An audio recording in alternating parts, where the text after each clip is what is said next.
if they were believed. But look only and surely, what are the facts? And the intellectual thing that I would wish to say is, that is the intellectual thing that I would wish to say. The moral thing I would wish to say them is very simple. I should say that love is wise, hatred is foolish. In this world, which is getting more and more closely interconnected, we have to learn to tolerate each other. We have to learn to put up with the fact that some people see things that we do not like. We can only live together in that way. And if we are to live together and not die together, we must learn the kind of charity and the kind of tolerance which is absolutely vital to the continuation of human life on this planet. Thank you very much.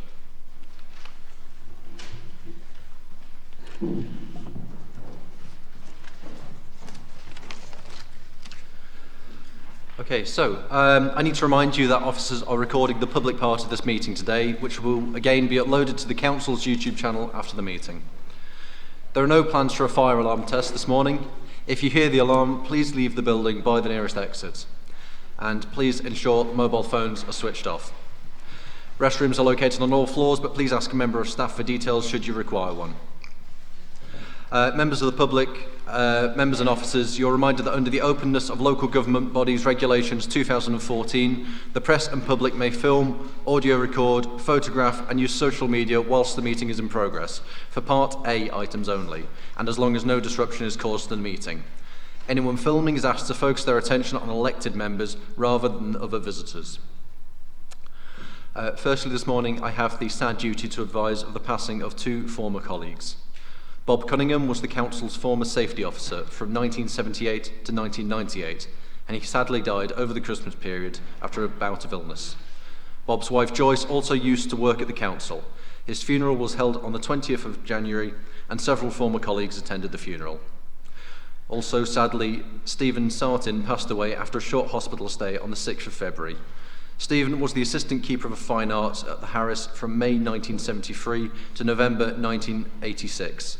Stephen was also a well-known local historian who wrote several books on the history of Preston and regularly contributed to the Preston Historical Society. My condolences are sent to both Bob and Stephen's family and friends at this sad time. Today I must also acknowledge the tragic Turkey-Syrian earthquake which occurred on the 6th of February 2023, killing over 40,000 people and injuring over 110,000 people in the region. This earthquake has devastated the region and displaced millions of people and destroyed approximately 4 million buildings. Sadly, another earthquake on Monday of this week added to the destruction already inflicted, causing further damage and even more casualties.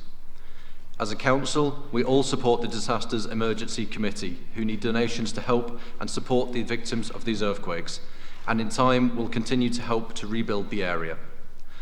On Thursday the 16th of February, I was present on the Flag Market at a vigil held for the victims and survivors of the 6th of February earthquake. As Mayor, I said my heartfelt condolences to the family and friends who have lost loved ones in both earthquakes, and I send my thanks to all those who are supporting the survivors. I would now like you to join me in a minute's silence to pay respects to our former colleagues and the victims of the terrible earthquake and the first responders in their released efforts.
Many of you will probably be aware that tomorrow will be the 12-month anniversary since Russia invaded Ukraine, and the war continues, resulting in tens of thousands of deaths on both sides. A subsequent refugee crisis has been instigated, and millions have been displaced and fled Ukraine. In particular, in Preston, we think of our friends in Kamieniec-Podolski, who we have a friendship relation with through our twin city, Kalisz in Poland. I know that I speak for everyone when I say that we send our thoughts to everyone caught up in this conflict and hope that a peaceful solution can be brokered before more lives are lost. If anyone might be interested, tomorrow evening on the Flag Market at 6 p.m, the local Ukrainian community will be holding a vigil. If anyone would like to join, they're very welcome to do so. Finally, may I remind members that they must not vote on any business relating to the calculation required for the setting of council tax and related matters, and any decision which affects the council tax calculations if they are in arrears of council tax at least 2 months since it became payable. And lastly, as this is an important meeting and we have much to consider today, I may adjourn the meeting at some point for a comfort break. Moving on to item 2, which is the declarations of interest. Are there any declarations of interest? If members can indicate if they have any disclosable pecuniary interest or personal and prejudicial interest in the items being discussed on the agenda today. Councillor Potter. Thank you, Mr. Mayor. Just a personal interest in regards to item 6, which is the budget. I note that one of the amendments refers to the community grant scheme. As a trustee of the Intact Community Centre, I believe we may have had receipt of community grant scheme monies in the past. I'm not entirely sure, but I believe that to be right. So just in case, like I say, it's not prejudicial, but I wanted just to put out there that I have a personal connection. Thank you. Any further? Councillor Saxena, please. A number of us, given the fact that one opposition proposal actually decides to cut the number of community grants there are. Both myself and Councillor Pomfret are trustees of GIF 92. Councillor Coupland works and is the chief executive of Sahara, and Councillor Mel Close is involved in DISC, and I'm just wondering whether we have to declare an interest in those. Thank you.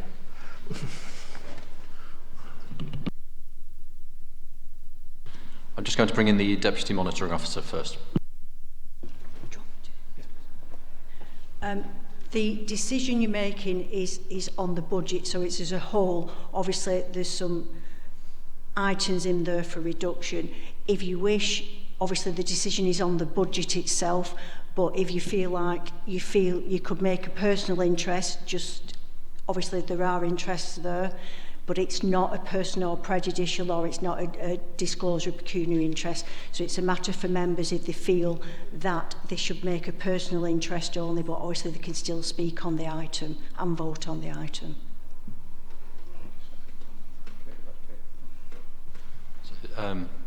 Councillor Lance. Yes, thank you, Mr. Mayor. It's also on item 6, and it's again for guidance. Under the budget proposals, there is a proposal from the Labour Group for a feasibility study on landlord licensing. I just want to say that I am a private landlord and I have a property within the boundary of the city. I just want to have guidance whether I can vote or... If I can just bring in the Deputy Monitoring Officer again, I will come back to Councillor Borrow, Councillor Coupland and Councillor Close. Again, it's within the budget as a whole, it's part of the budget. Again, I think if you feel like you have an interest, you can declare a personal interest. It's entirely a matter for you, but I don't believe it obviously it's prejudicial or it's a DPI. And you've got dispensations in any event for DPIs, and there is a dispensation in the Constitution in relation to personal and prejudicial interest in relation to council tax decisions. So if you would prefer to declare a personal interest, that's a matter for you. I'm going to go in the order that I saw the hands, so Councillor Coupland, then Councillor Close, then Councillor Borrow, and Councillor Coupland.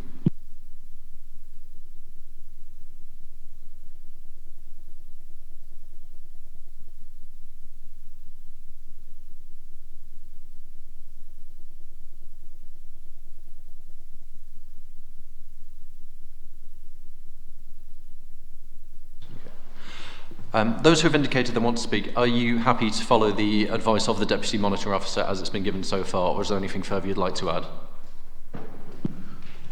Mr Mayor, as Councillor Coupland has done so, I think I'll just declare a personal interest, should that matter be discussed. Councillor Close?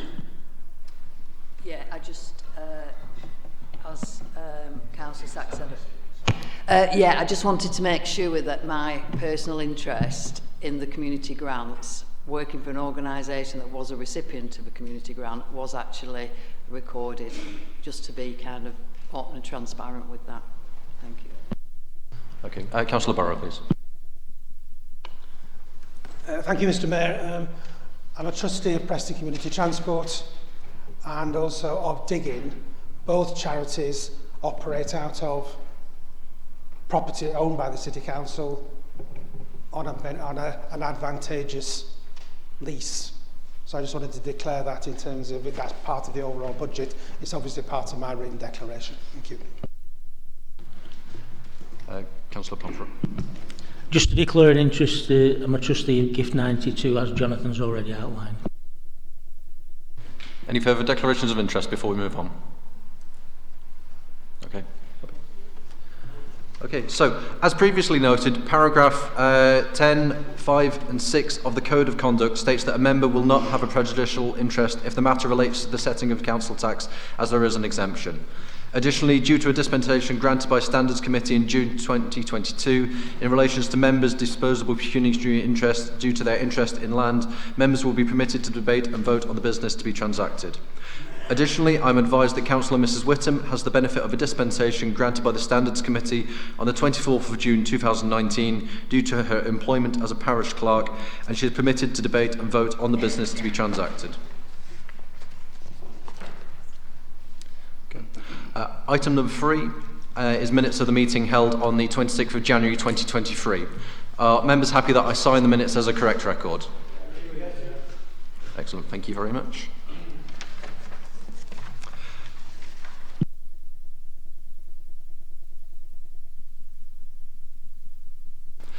Item 4 is questions from members of the public, and we have one today, a copy of which is on your seats. The question is for the Leader of the Council and has been submitted by Mrs Savannah Dable of the Jewish Representative Council. And I'm pleased to say that Mrs Dable is here with us today to ask her question. Mrs Dable, if you would, please.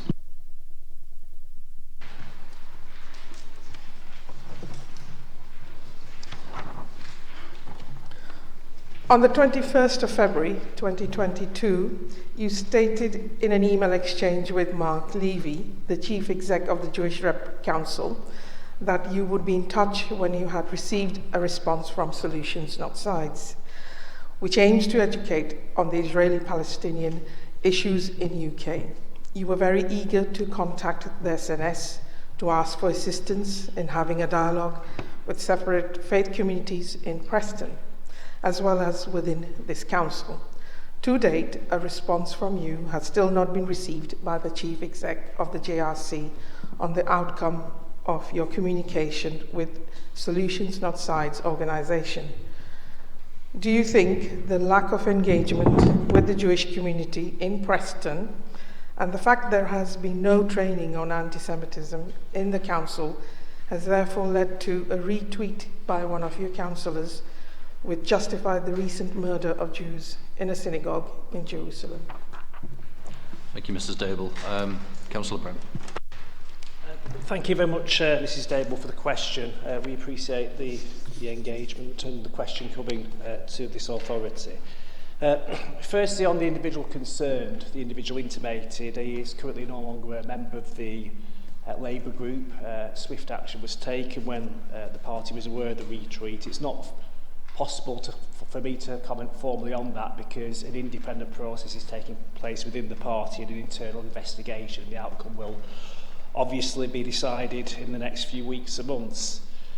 However, I can confirm the entire Labour group has undertaken extensive Labour Party facilitated equality training, which includes raising awareness of anti-Semitism and anti-Semitic behaviour. We do feel that we have undertaken quite extensive dialogue with the Jewish community in Preston and wider representatives through the faith government and the collective response to the pandemic, for example. As an authority, we adopted the IHRA definition of anti-Semitism in 2019, and myself and Councillor Carn personally have supported quite powerful anti-racist events such as Standing Together Against Racism and Show Racism the Red Card, which has actively confronted anti-Semitism in our communities and involved Jewish representatives, and they particularly are aimed at children as well, because obviously we need to educate children of the evils of racism in schools and beyond. Obviously the solutions not sides matter we are now dealing with. My apologies it's taken so long. There was an administrative issue there. I can now announce there will be a member training session next month, and we'd welcome further dialogue with the Jewish community in Preston on this. We're keen to advance this work further in a community setting, so obviously it needs to go beyond all members and into the community as well. And I'm more than happy to have any further conversations needed to strengthen this dialogue, as will Councillor Carn and the Chief Executive. I do now want to pass over, if I'm allowed to, Mr Mayor, to Councillor Nuida Carn, who will highlight a lot more of what we're doing to try to obviously confront anti-Semitism within our communities within Preston. Thank you very much. Councillor Carn, if you'd like to come in. Yes, thank you, Mr Mayor.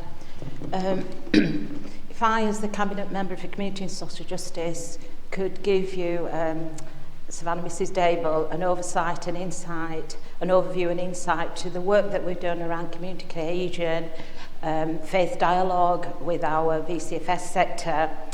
We are always, we're a very small council, but even though we have given priority to our work around community cohesion, and in particular community integration and engagement with all sectors of our community, especially those communities that are very much marginalised and disadvantaged. Through our officers, we have regular and extensive engagement with our partner organisations, and this is so important for us as a council because we get to know what the issues are, you know, what the concerns are out there in the community. And this is not just about communities, this is also about religious groups as well. You know, if there's any up-and-coming tensions, how we as a council can be proactive and prevent any spillover of issues occurring. We also obtain data on a regular basis around the incidence of hate crime right across the equality characteristics, so that we get to know where maybe the hotspots are and what work we need to be doing.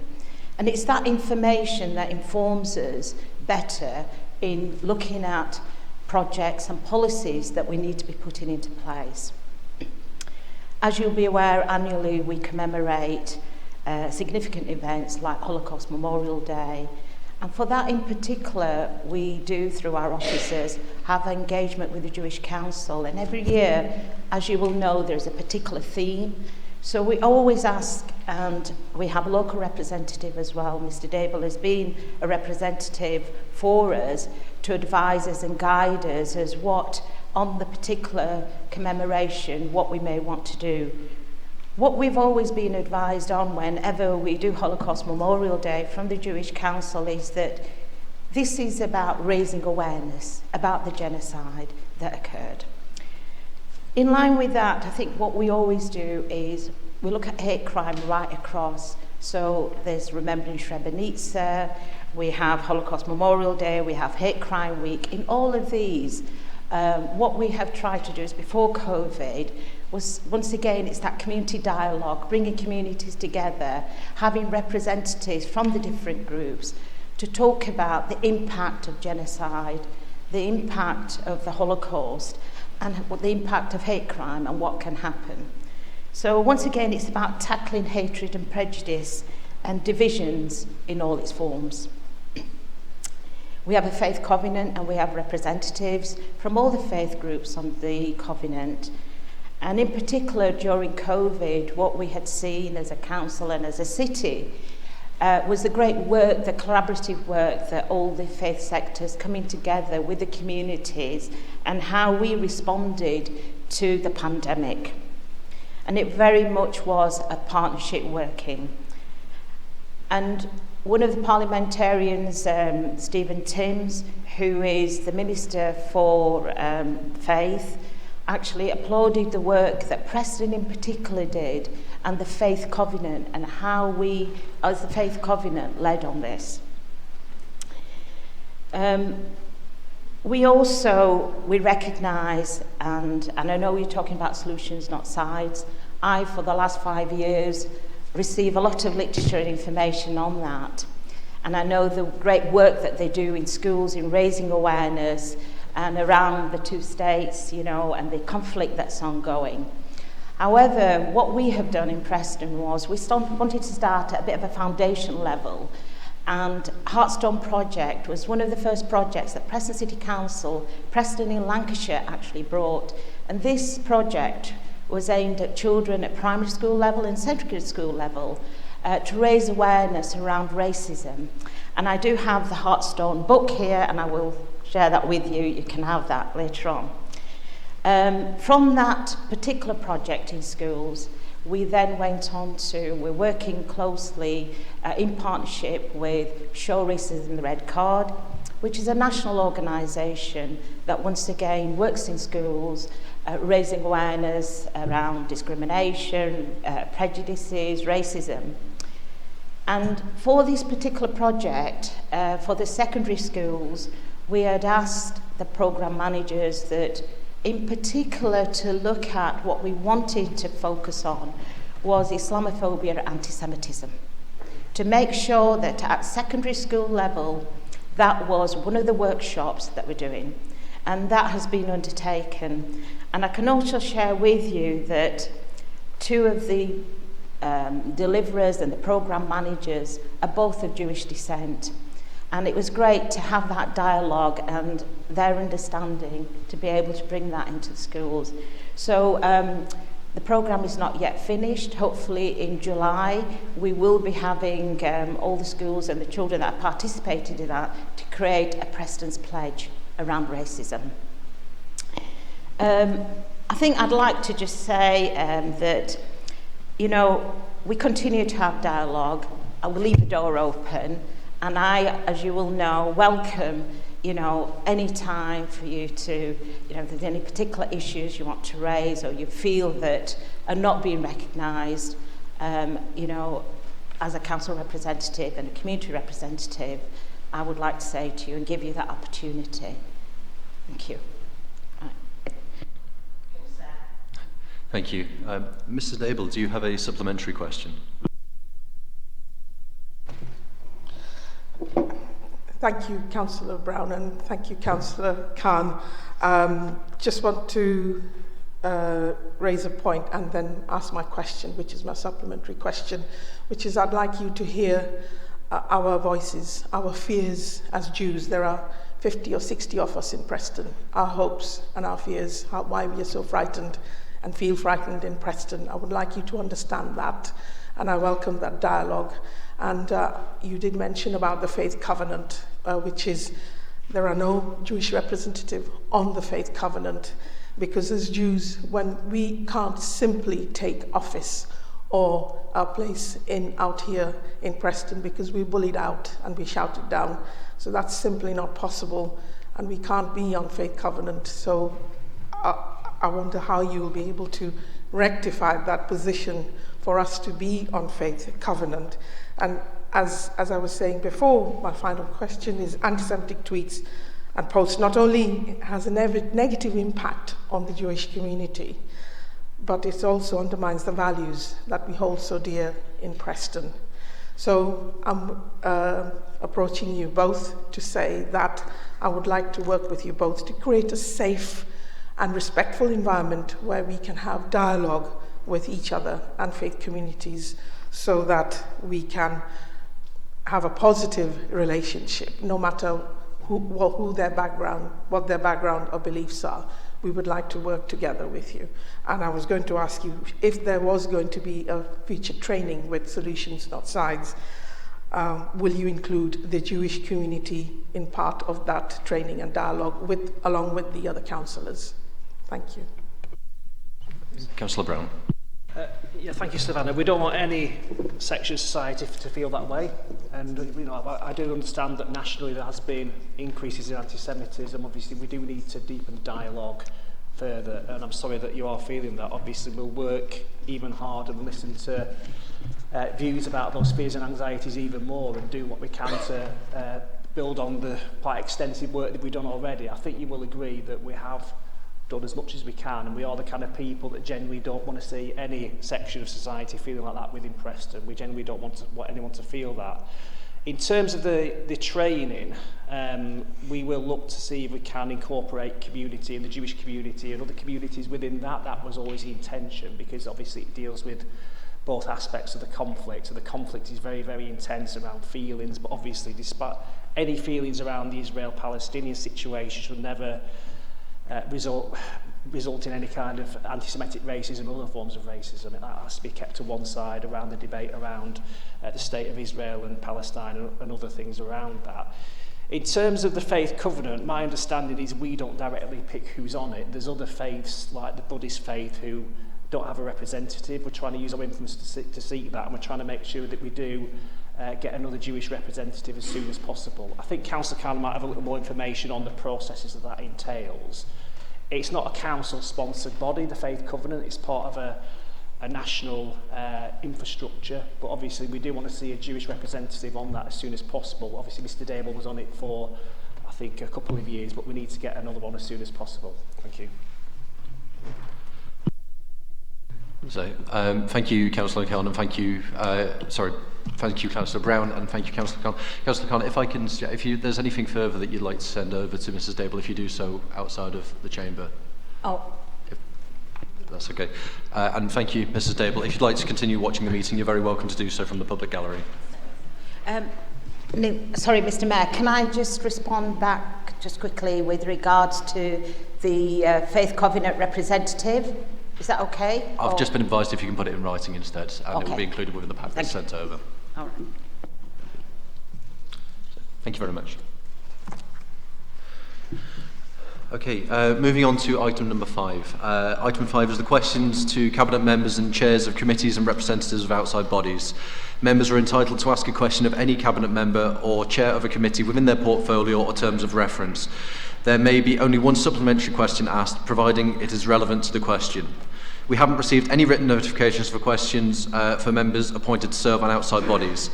If anyone has any questions to ask for information-only items, they should do so at this point, as another opportunity will not be given when we reach the item.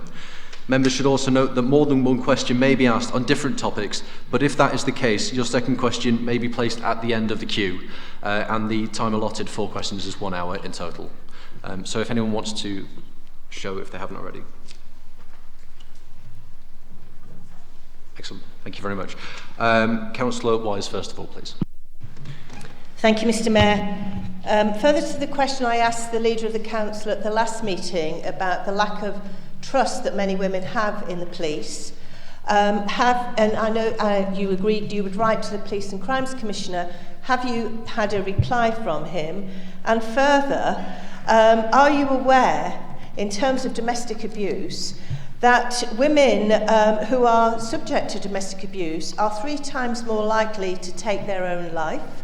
And if they've actually experienced sexual abuse in that relationship, they're 7 times more likely to take their life.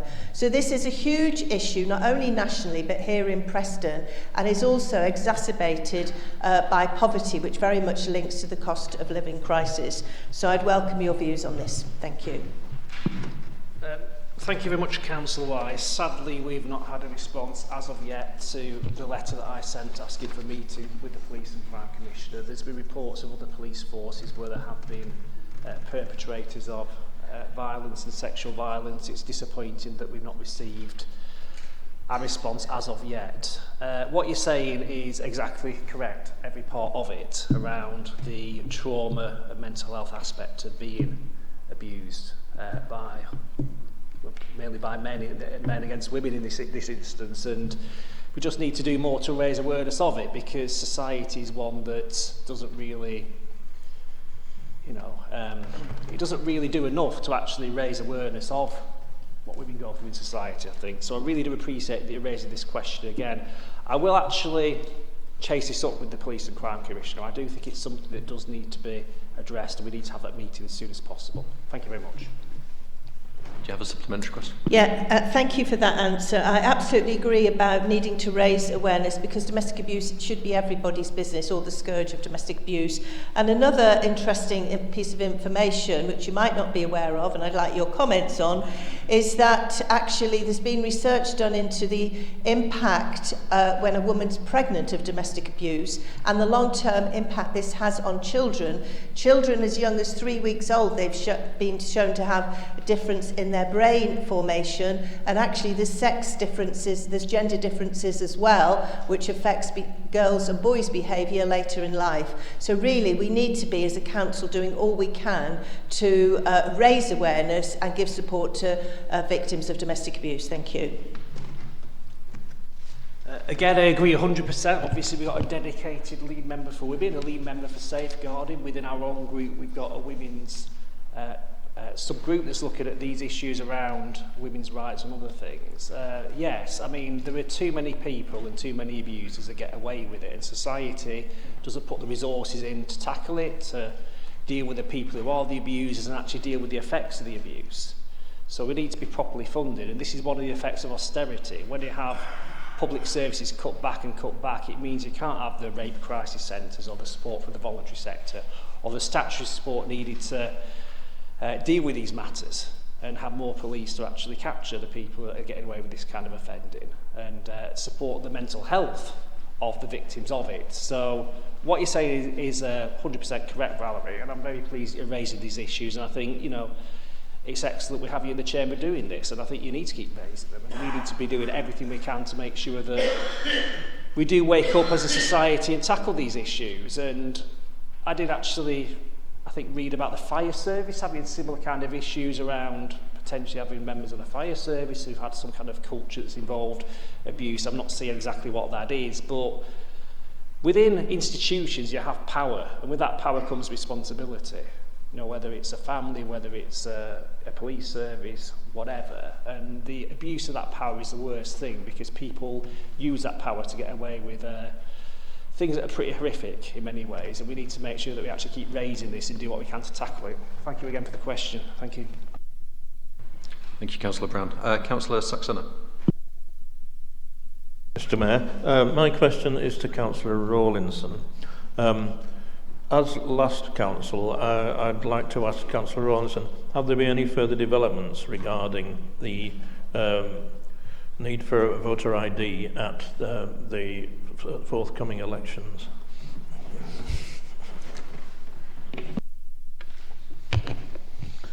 Thank you, yes. Did have an update, some of it only came this morning, so just bear with me.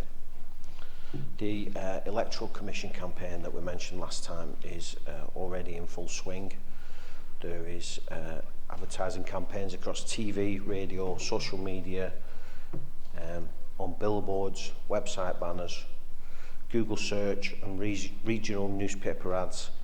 Phase 1 of the campaign aims to make sure as many people as possible are aware of the change ahead of future elections. Phase 2 runs just in areas with elections this year to remind people to bring ID with them. Polling cards will carry a list of accepted photo ID and the link to the website to apply for the certificate if you don't have photo ID. The council is working with lots of its partners to spread the word. Contact centre staff and staff in community engagement who liaise with different contacts when out visiting groups are all aware. We've held meetings with libraries, with LCC to look at raising awareness through their staff. We've had a meeting which included Councillor Close, who was already raising awareness via Disability Equality, and Councillor Coupland at Sahara, of course.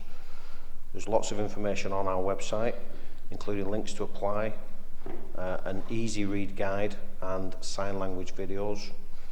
Our communications team are working to promote via social media channels and are exploring other advertising models, including digital billboards. Shortly, we plan to raise awareness with religious leaders about the process.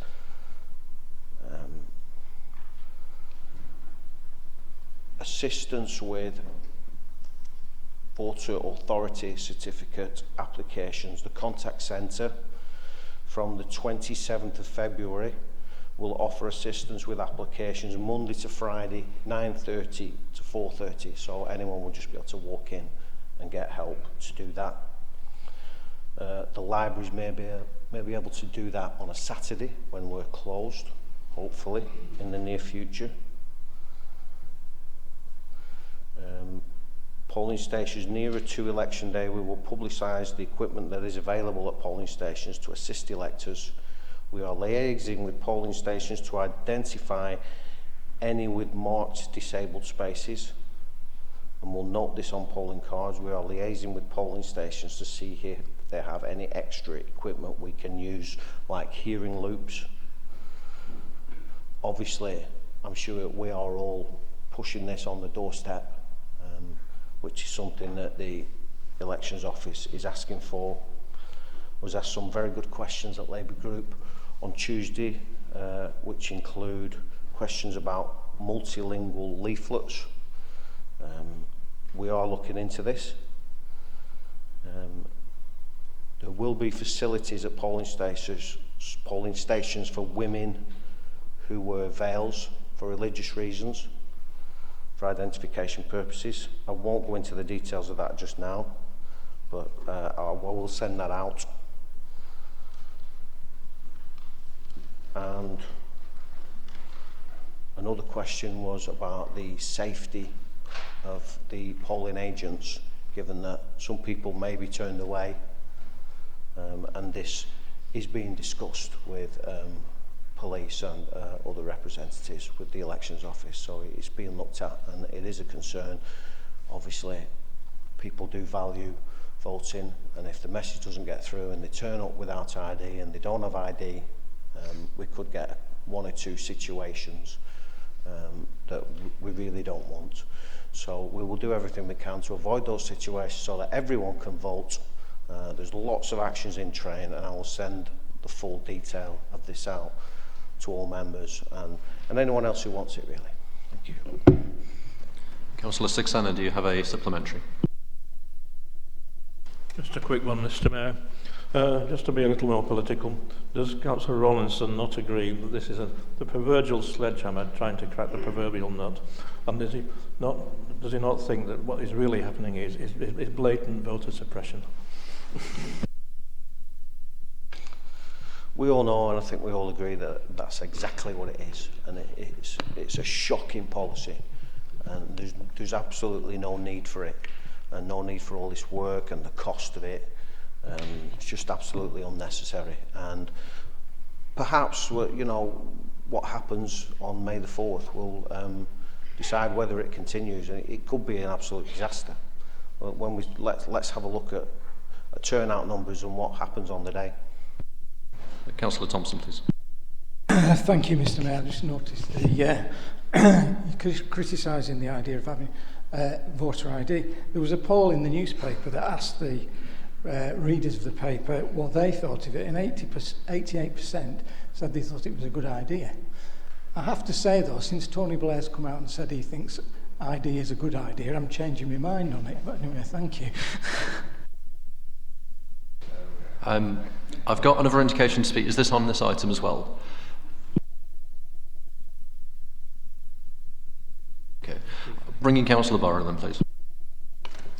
Very briefly, Mr. Mayor, I did see the article about Tony Blair and William Hague calling for everybody to have an ID, but when I was in Parliament we debated having an ID, and it was the Conservatives that opposed it, and now they're saying that everybody before they can vote should have a photographic ID. Circles and circles. Thank you, Mr. Mayor. If no one further wants to come in on this debate, I think I'll need to bring in Councillor Rawlinson to answer the question, and then we'll move on.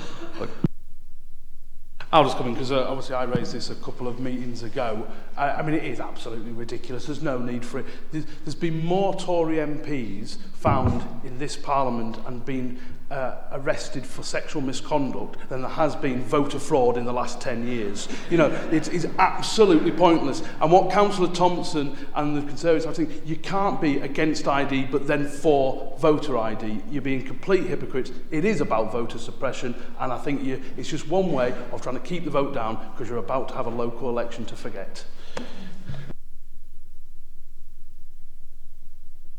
Okay, we'll move on to the next question then from Councillor Crowe. Thank you, Mr. Mayor. My question's to the Cabinet Member for Planning and Regulation, I think, regarding the calling decision of the proposed mosque at Broughton Roundabout, please. Councillor Barrow, please. Thank you, Mr. Mayor. I think, like most members of the Council, I welcome the decision of the Secretary of State, and I welcome the fact that the Inspector who considered the evidence agreed completely with the Planning Committee on every point in the planning application. And it's extraordinary that a Cabinet Minister taps up another Cabinet Minister to call such a decision in, wasting a huge amount of money, costing a lot of people, because obviously one of the things you can't do, if it's called in by the Minister, is apply for costs. Whereas a normal appeal, if it's a frivolous appeal, people can apply for costs. So obviously this was at no cost to Ben Wallace, who called it in, but it was a lot of cost to the citizens of Preston in terms of the cost to the council of fighting the case, and to the applicants who put together the case in the first place. And I just want to go through the main points. The main point that was raised was about traffic. Lancashire County Council, Conservative control, agreed that the traffic arrangements that had been put in place and that were explored at Planning Committee were okay. They dealt with the issue. The Planning Inspector agreed with that, and that was also agreed with by the Minister. The second point that was raised was about the effect on St John's Church in Broughton.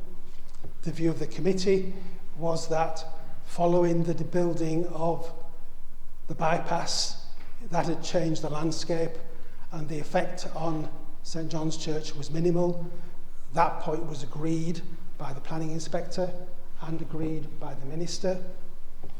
The third point was that the land itself was classed as open countryside.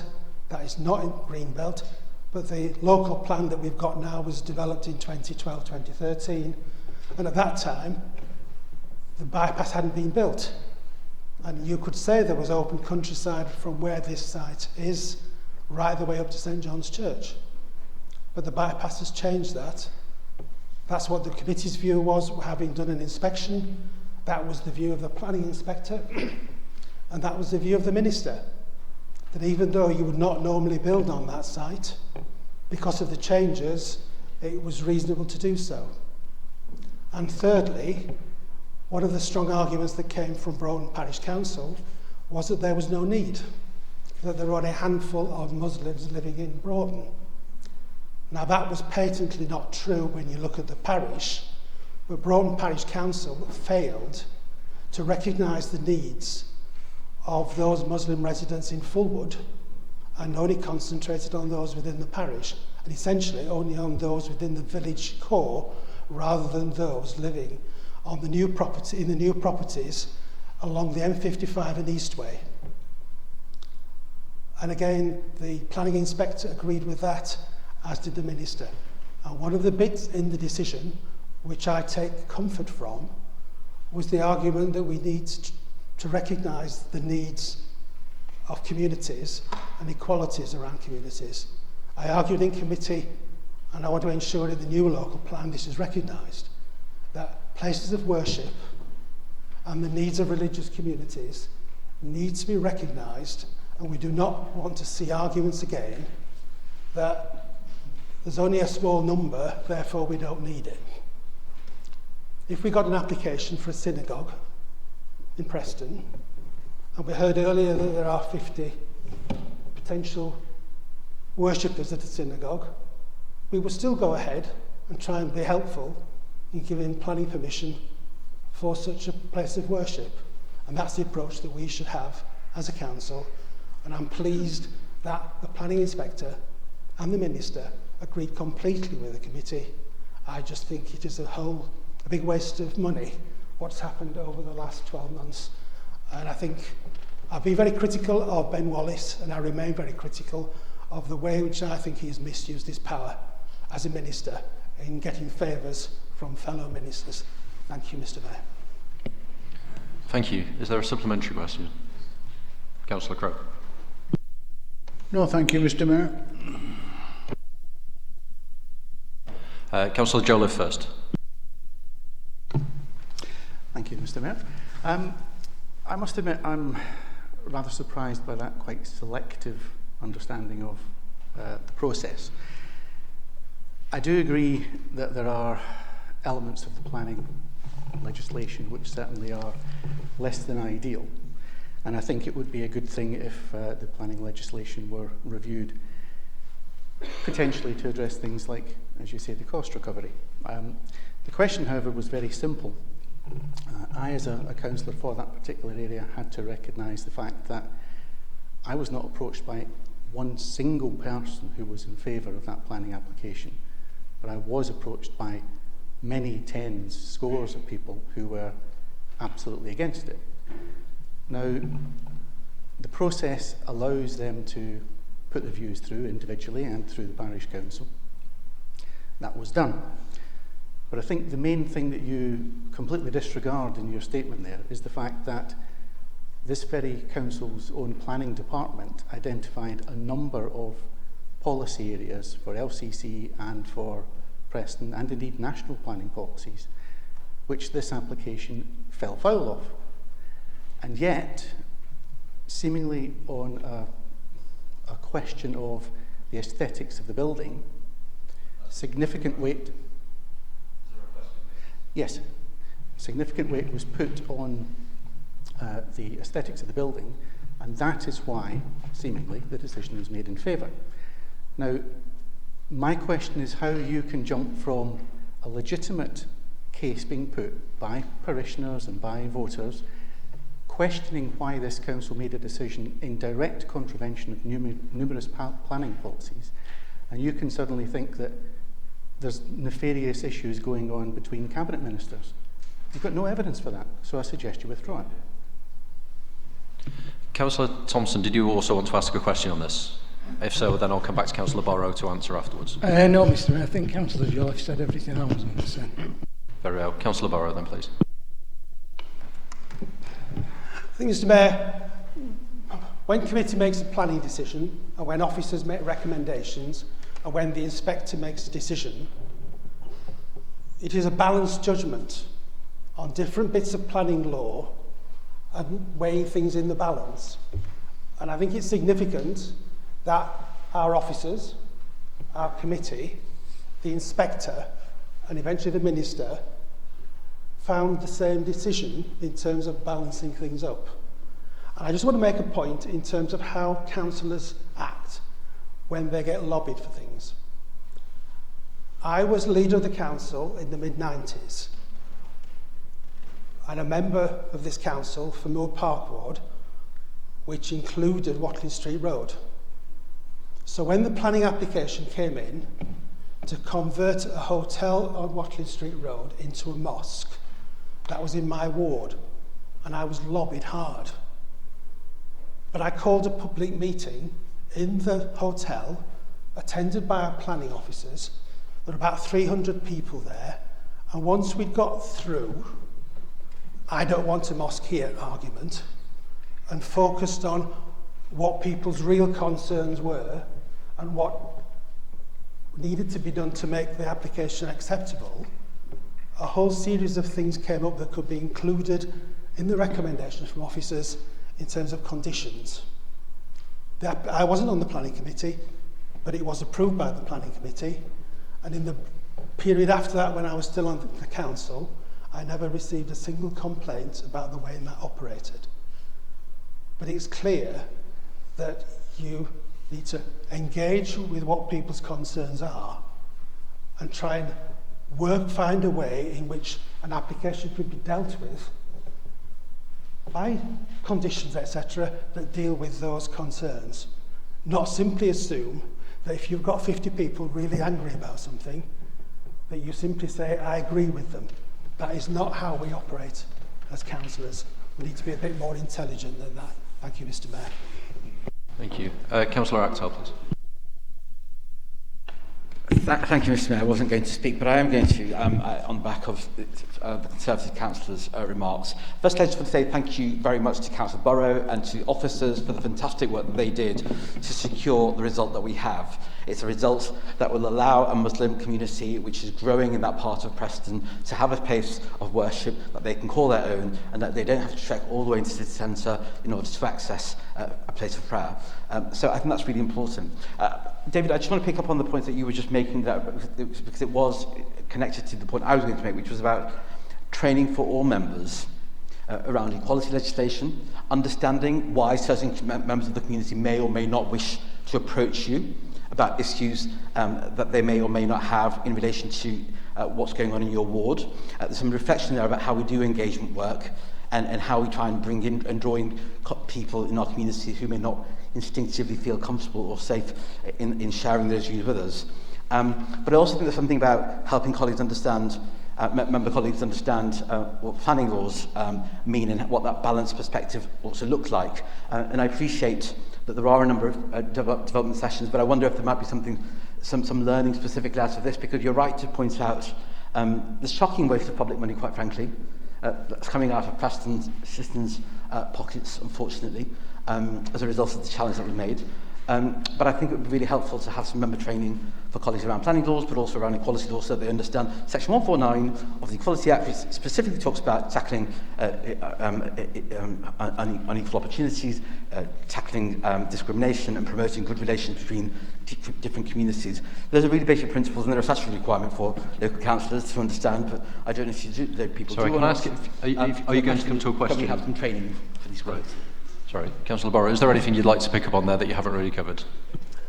I hear what Councillor Akhtar says in terms of training. I'm sure that will be picked up by the appropriate officers and members who are responsible for that area. Thank you. Thank you very much. I've had Councillor Brown, please. Now, are we moving into a debate on this? I'm just more a bit of clarification. Only if anyone else wants to ask on it, in which case we'll have to ask if we are going to onto a debate. I just thought it had started, Mr. Mayor, that's all. It just appeared to have started. No. Well, I've had no further indications to speak for anyone on this item or indeed anything else. So on that basis, we will move beyond questions. So moving on then to item number 6. In order for us to set a legal budget today, we have to understand the effect any proposed amendments may have on the budget. On your seats, you should have a Cabinet resolution on white paper, a Conservative resolution and amendment on blue paper, and a Liberal Democrat resolution and amendment on yellow paper. You will also find on your seats details of a response to the budget consultation exercise for information. If any further amendments are moved during the debate on the budget item, the Section 105 officer will have to do the necessary calculations. Please be patient and bear with the officers if this is the case. I'm proposing to waive Council Procedure Rule 14.4 to allow movers and seconders of budget motions to speak for longer than the normal 6 minutes. Can I ask if this is seconded, please? Thank you very much. And can I have a show of hands, those in favour of waiving that rule, please? That's a clear majority, thank you. Please note that when we come to vote on the substantive motion, when all amendments have been voted on, a recorded vote is required under local authorities' Standing Orders Regulation 2001, as this is a budget meeting. Councillor Rawlinson, will we be removing the report and the council tax resolution, which is on your seat on the white paper? I will, thank you. Councils used to be vilified for holding high reserves. It was a common trope of Tory ministers to tell councils to spend their reserves, especially in the early days of austerity. But any council with any sense and any ambition to continue to drive and deliver improvements for their taxpayers have been exercising policies that give them a financial cushion against the unexpected. And the last 10 to 15 years have delivered enough of that. A global financial crash followed by the toughest period of austerity for decades, Brexit, a global pandemic, followed by war in Europe and a cost of living crisis. On top of that, we have a climate crisis that we're all desperate to contribute solutions to, and the desire to deliver economic regeneration and sustainability in the face of risk-averse financiers and developers, and still build community through arts and culture and the third sector. The next 2 to 3 years are going to be hugely significant for Preston's future. Our capital expenditure could reach £100 million. Over half of this money is Preston taxpayers' money being spent to develop Preston taxpayers' assets, the very definition of community wealth building, in order to regenerate a city that is changing to meet the changing lifestyles. Less generic retail, more city centre living, more entertainment and more independent businesses.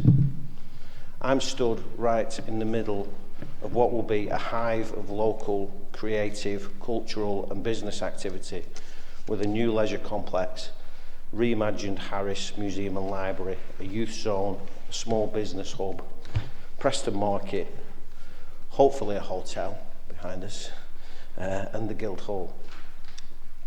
These schemes represent the biggest public investment in Preston Centre for 50 years. Animate has dominated this budget round.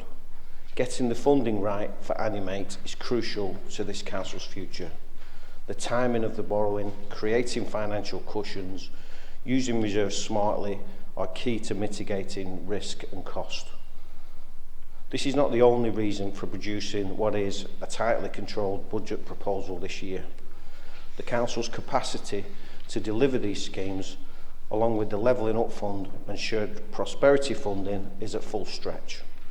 Skills shortages are making this even more difficult after Brexit and COVID. With City Deal reaching significant milestones, we are also looking at how the city continues to develop and making plans for the next phase of what seems to be inevitable growth in Preston. We also continue to help create cooperative organisations in Preston. This is all time and staff intensive work amidst the biggest capital programme in our history. If you add this to the hundreds of millions of pounds we have trapped in the city and the county area through the Preston model since we started, we have outstripped the lost Tide Barn investment, and all that land would have been in the hands of wealthy stakeholders, shareholders and developers by now. Yeah. The bus station would have gone, and who knows what it would have meant for our market. Preston Council's council tax rise is less than 10 pence a week for most households, and council tax support claimants will get a discount on their bills to soften the rise. To the council, that rise is worth £400,000 a year, the equivalent of 10 staff, and that's 2 or 3 teams in some departments. We may have had to stop several services completely if we didn't take the council tax rise. The loss of that amount of money at this council could decimate the services we have protected for over a decade that serve the most vulnerable people in Preston. It's also equivalent to the maintenance of 2 or 3 major parks in Preston. None of us want to make those choices for the sake of 10 pence a week, surely. And yet, from this rise, we're going to create a funding pot of over £4 million for the next Preston Guild. We already have £1 million put aside in 2013. We will compound 0.5% of council tax year on year, so 0.5% in year 1, 1% in year 2, 1.5% in year 3, and so on. This will raise more than the previous proposals from the opposition. Add to this arts grants, which we are much more successful at winning than 10 years ago, sponsorship and revenue, and we'll be well on our way to having a £10 million party in 2032. A nationally significant event that will be a huge boost to the regional economy and the arts sector. The staff pay award represents a much needed and fair pay rise for local government. If only the rest of the public sector could get it from this government. However, our significant contributions to the Lancashire Pension Fund in recent years has paid off, and our contributions have been reduced, and these help offset the cost of the staff pay increase. The Council already has a raft of schemes and services that help people in need. Councillors are very aware that the cost of living crisis is hitting the people of Preston hard, and have a piece of work ongoing to make sure we are doing everything we can to help. Increased demand on our services and the ability of people to pay council tax and business rates is a financial risk for local authorities. Our ambitious agenda and the cost of living crisis, alongside years of funding cuts, means we do have to implement some savings. The highly successful shared revenues and benefits service with Lancaster continues to contribute efficiencies. Some staff moves and vacancy savings will also contribute. Revenue savings will be made from capital projects being rescheduled, and further savings will be found by management team as the year progresses, for a total of over £500,000 positive adjustment to the forecast. Despite this, we have further growth items in our proposal. Climate change is still very high on our agenda, and we've included £50,000 to progress a number of potential schemes. We are well aware that more funding will be required.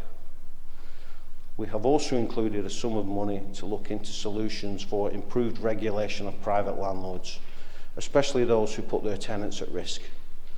This is an important issue to Labour councillors, but the answers are not simple, and we will investigate the most effective solution and the associated costs.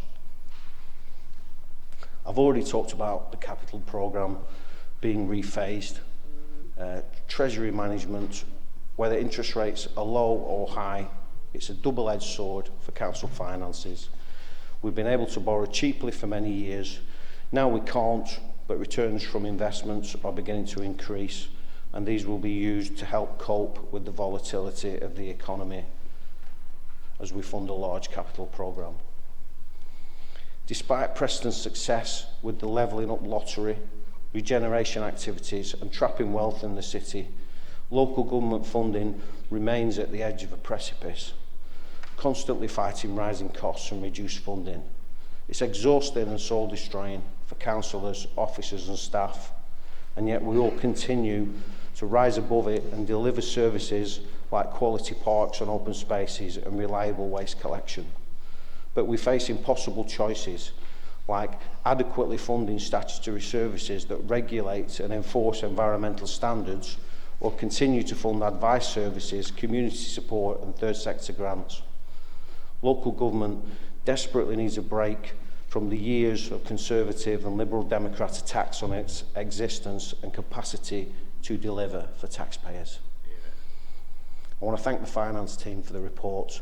Been produced under tremendous pressure, and it's a very readable report, and I will move 2.1 A to F and 2.2 G to J. Thank you.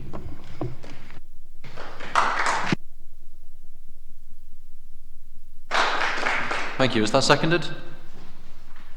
Formally seconded, Mr. Mayor. I'll speak later if possible within the debate. Thank you. Very well.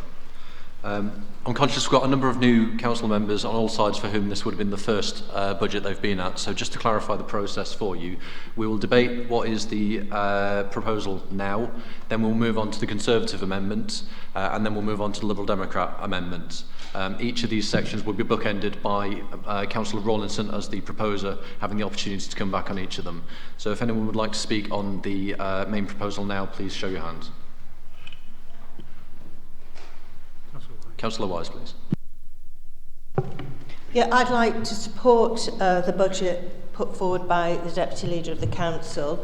I very much looked at this budget and the document Achieving Preston's Priorities from the perspective of women, not surprisingly.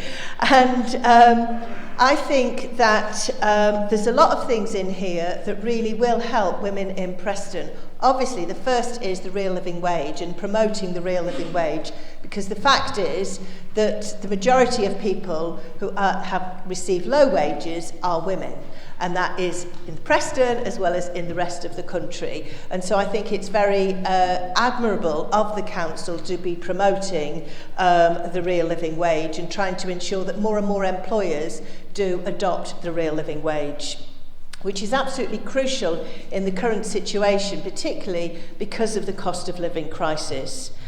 I very much support the idea of the cost of living hub, again very important from the perspective of women. We need to ensure that the financial inclusion surgeries are able to be safely accessed by women, because 1 in 6 women experience financial abuse from their partner or ex-partner. And perhaps when we're looking at financial inclusion as part of the budget and what we're doing, we can actually look to see whether we can promote the financial support line run by Money Plus. I think the idea of having more cycleways is also brilliant. But I think, again, we need, and all the leisure activities, we need to be looking at women's safety, because the fact is that more and more women get harassed when they're undertaking physical activities outside. We've seen the growth of incel, men hating women, and I think we should be able to, as women, exercise safely, whether it's on a bike or in the park, running or whatever, in a way that we're not going to be harassed and perhaps attacked or even worse, murdered. We have to ensure that that happens. We also, I think, the using the Towns Fund to enhance education, training and employment, again, I think we need to ensure there is an emphasis on ensuring that women benefit from this fund. I mentioned earlier that 47% of women who are unemployed or unable to work due to sickness or disability have experienced domestic abuse from their partner. We've got a huge poverty issue here in Preston, and that obviously is very much affecting. Sorry, I don't know why that started speaking. I do apologise. I'm going to turn the thing off. So, as I say, I just think that it's great what we're proposing, but let's ensure that women in Preston benefit from these proposals, and we just don't make an automatic assumption that everything impacts on people equally, because unfortunately that is not the case. So I very much support the budget being proposed. Thank you. Thank you. Councillor Mean, please. Thank you, Mr. Mayor. It's just a point of clarification. If a member speaks in this part of the debate, are they then later allowed to speak in either of the amendments? Yes. Yeah, you can speak on the amendments as well as the main thing. On each of the 2 amendments separately, the counter, if you like, resets at that. Was there any other points you wanted to raise while you've got the floor? No. In which case, Councillor Barrow, please. Thank you, Mr. Mayor. I usually make this sort of speech at every budget day, which takes you back to 2010 and where we were in 2010, when the council staff was probably twice what it is now, and within months of the 2010 election, the Lib Dem and Conservative administration took £5 million a year off the council by removing the grants for deprived communities, which did a lot of good work in the east of the city, the town centre, and in Larches and Savick and Ingle. And since then, we've seen gradual cut after cut. I remember a few years ago when the government decided to shift responsibility for council tax benefit to the council and reduce the amount they were spending on it, gave us a reduced figure and said we had to draw up our own scheme. And Martin was very involved in that with officers, but it was one that meant everybody apart from pensioners who got council tax benefit had to make a contribution. But a couple of years later, what happened? That was incorporated into the revenue support grant. And then year after year, the revenue support grant was cut. And hey, there's no revenue support grant these days. So in 2010, the biggest revenue stream into the council was revenue support grant. Now the biggest chunk of our spending is funded by council tax. So it's the council taxpayer who pays directly for the bulk of our services. So I just think we need to be aware of the changes that have taken place since 2010 in terms of how the budget is financed and the whole scale of it. But I do think we need to recognise that this council has been very good at making decisions that bring money into the city. In terms of my own responsibilities, the decision to agree the city deal in about 2013 and develop North West Preston means that Preston is developing more new properties than anybody else in Lancashire. But we've also developing, because of our policy in terms of affordable housing, there are 1,000 affordable houses being built in this city since 2015, 400 in 2021. I think if Chris may give me the right figures, but I think that sort of figure. So we have been very successful in attracting that sort of investment. The decisions that were made by this city council in terms of city centre living, we are seeing the effects of that, which means land in the city centre is being used for residential development in a way which it isn't in many other towns and cities across Lancashire, and it's allowing us to get that balance right between developing on greenfield sites and developing within brownfield sites. But we've also been very good, the Towns Fund has been mentioned, Levelling Up Fund has been mentioned. We've won those bids because we're good, because our officers are very good and work very hard in putting those bids together. With a small team we've got, we've been successful in bringing investment into this city and doing that quite strategically. I mean, the Levelling Up Fund was remarkable that we had about 3 or 4 months to put a bid together, and that was done by officers and members working together, coming up with a scheme using things we'd already got designed and planned, and was very successful in doing that. The challenge over the next couple of years is delivering that by March 2025. So we can do a lot as a city. We are doing a lot as a city. We could do a lot more if the funding was organised in a better way and we'd got the level of funding that we'd had in 2010. I just want to pick up a point that Martin made in terms of public sector pay.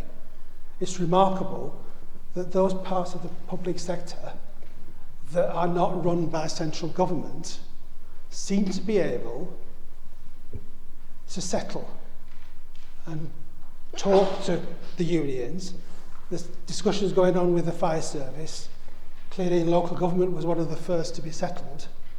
We've seen settlements being near and strikes stopped in Wales and in Scotland because we've got administrations who can make decisions, who can negotiate.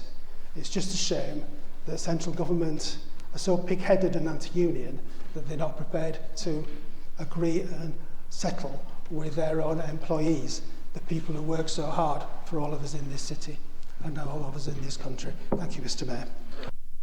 Thank you. Councillor Bailey, please.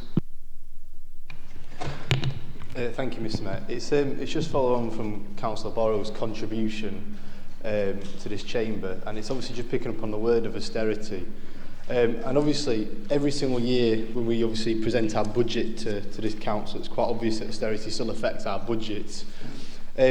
But I think it was about 2 full councils ago, I actually mentioned, towards the end of council, I actually mentioned the word austerity, and I saw some smirks from the Liberal Democrat group and obviously the Conservative group as well.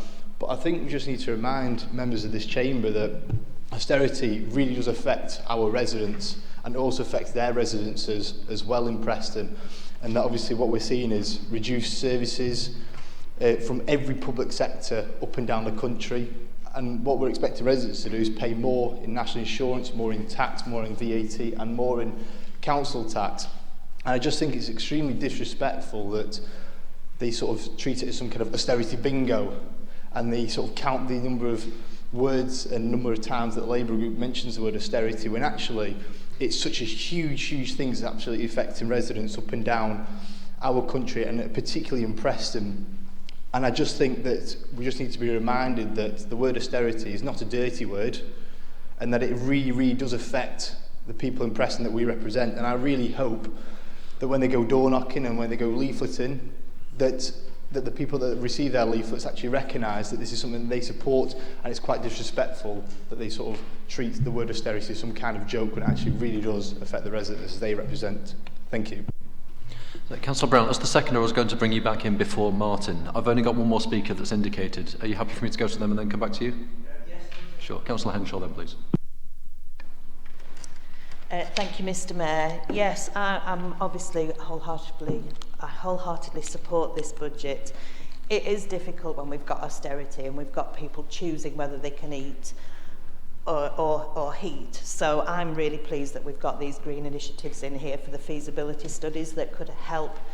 You know, if the wind turbines, if we could do the feasibility studies for the wind turbines, 3 wind turbines can power 5,000 homes. That will reduce energy bills for 5,000 homes. So we've got to be supportive of this. We're looking at solar energy, we're looking at wind energy, and we're looking at how we can reduce the carbon footprint of the Harris as well. So doing a modelling on the Harris emissions. So I'm really pleased to see these in this budget and obviously wholeheartedly support it. Thank you.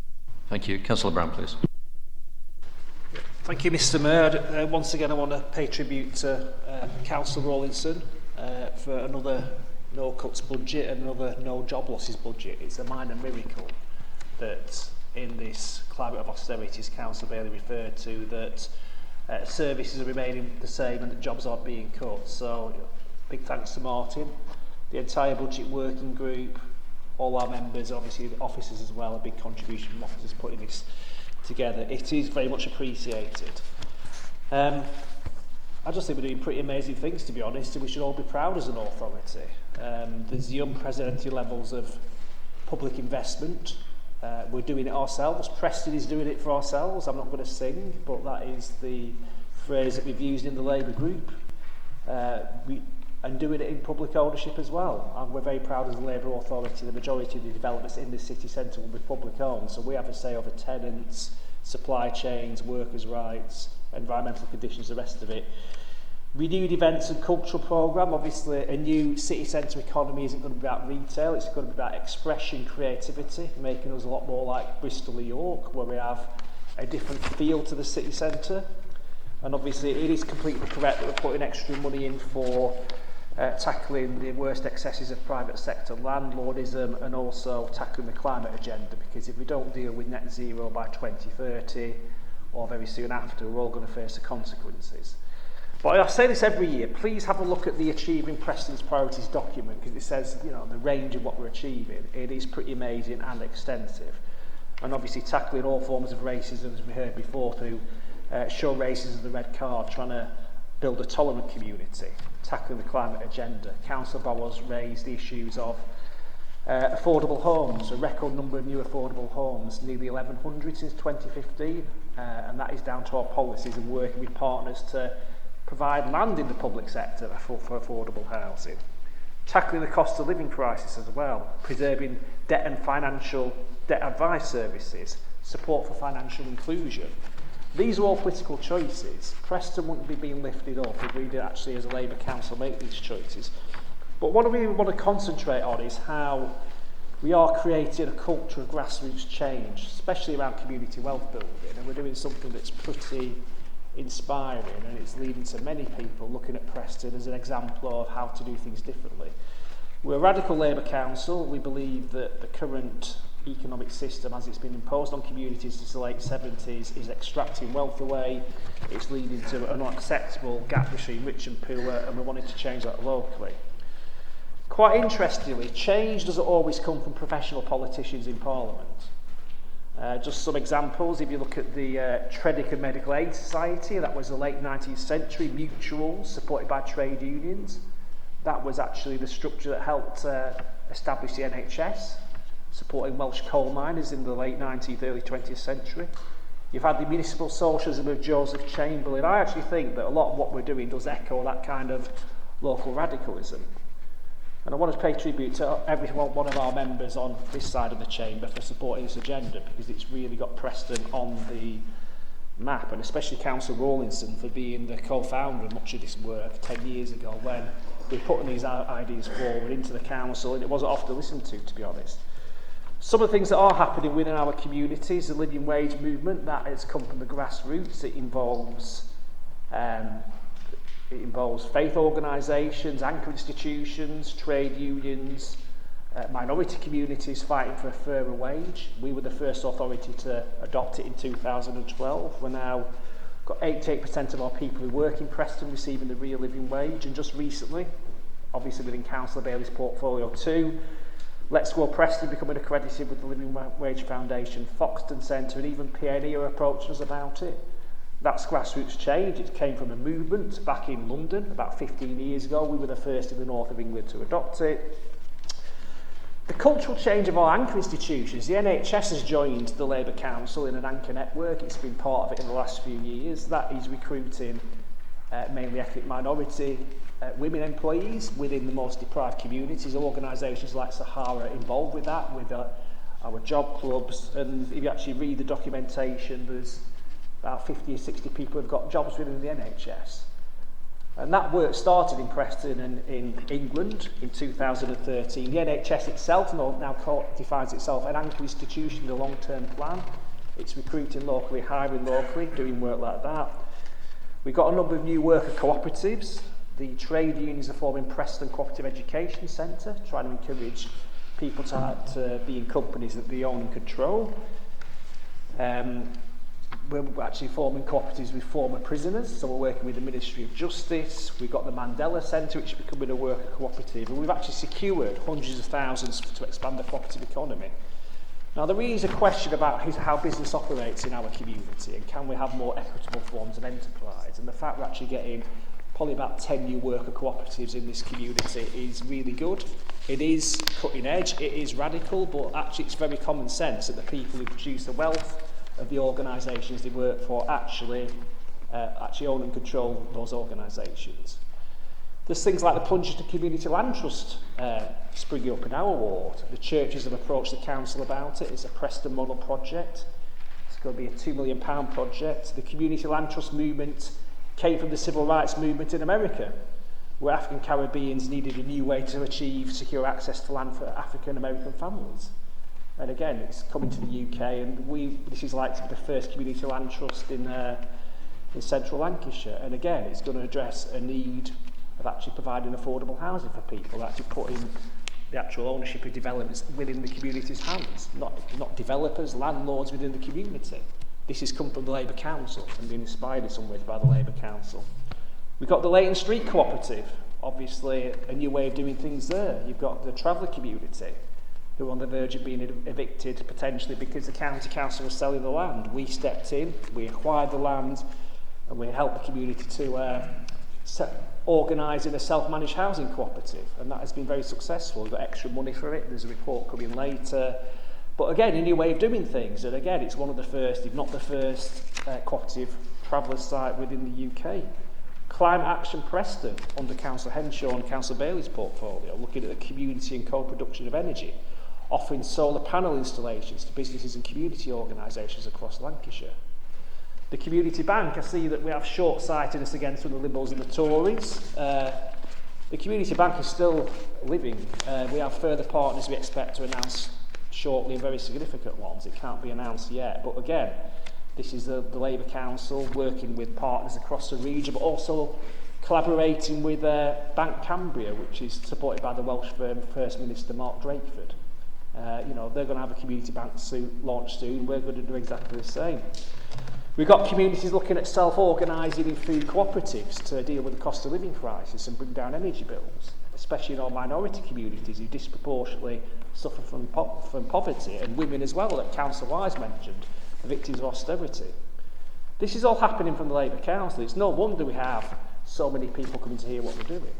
And this is the story behind this budget, and this budget enhances this, that, we ain't going to put up with a continued political and economic dynamic that impoverishes too many of our people. We have the courage within this chamber and with this Labour group to challenge those interests and do things differently.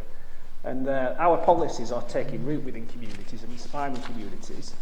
They might be ridiculed or put down by the opposition, but they're actually really making a big difference. And we're actually changing the national, in many ways international, directive.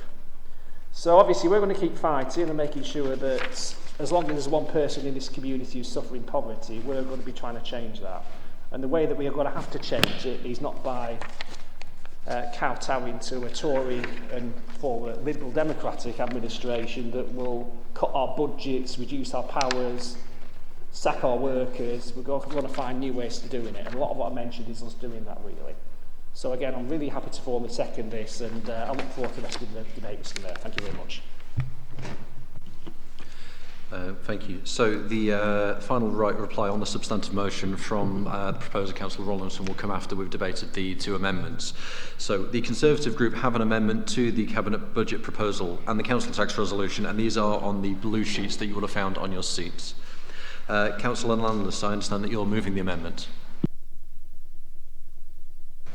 Thank you, Mr. Mayor. Yes, it falls upon me to introduce the Conservative amendment to this budget.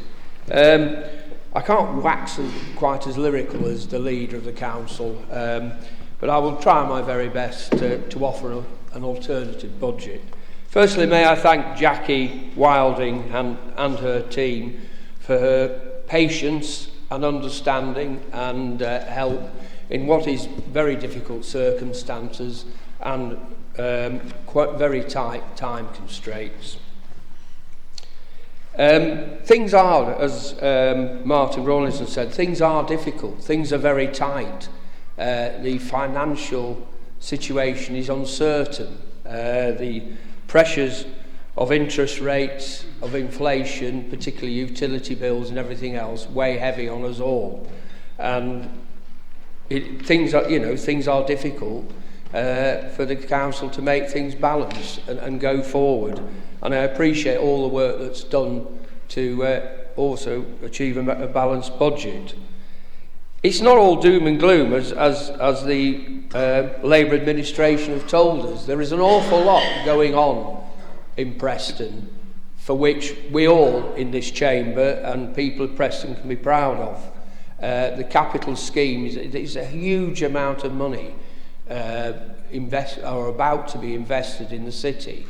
And you know, I really hope that all this happens, that the Animate scheme, the Harris, which is obviously ongoing and everything at the moment, and the levelling up schemes all come to fruition.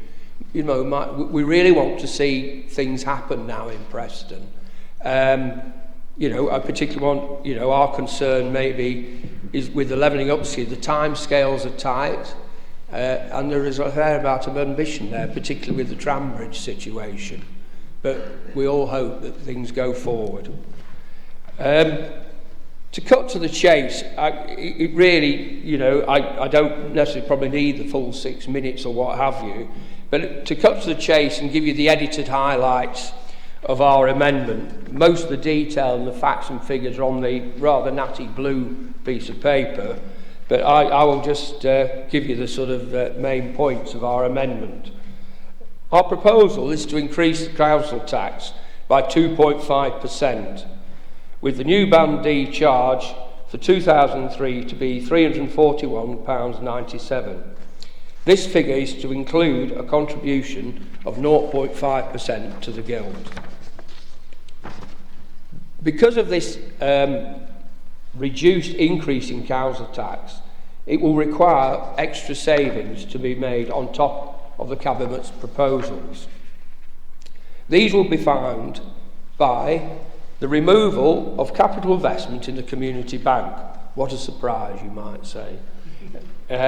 Which will give reduced revenue borrowing costs.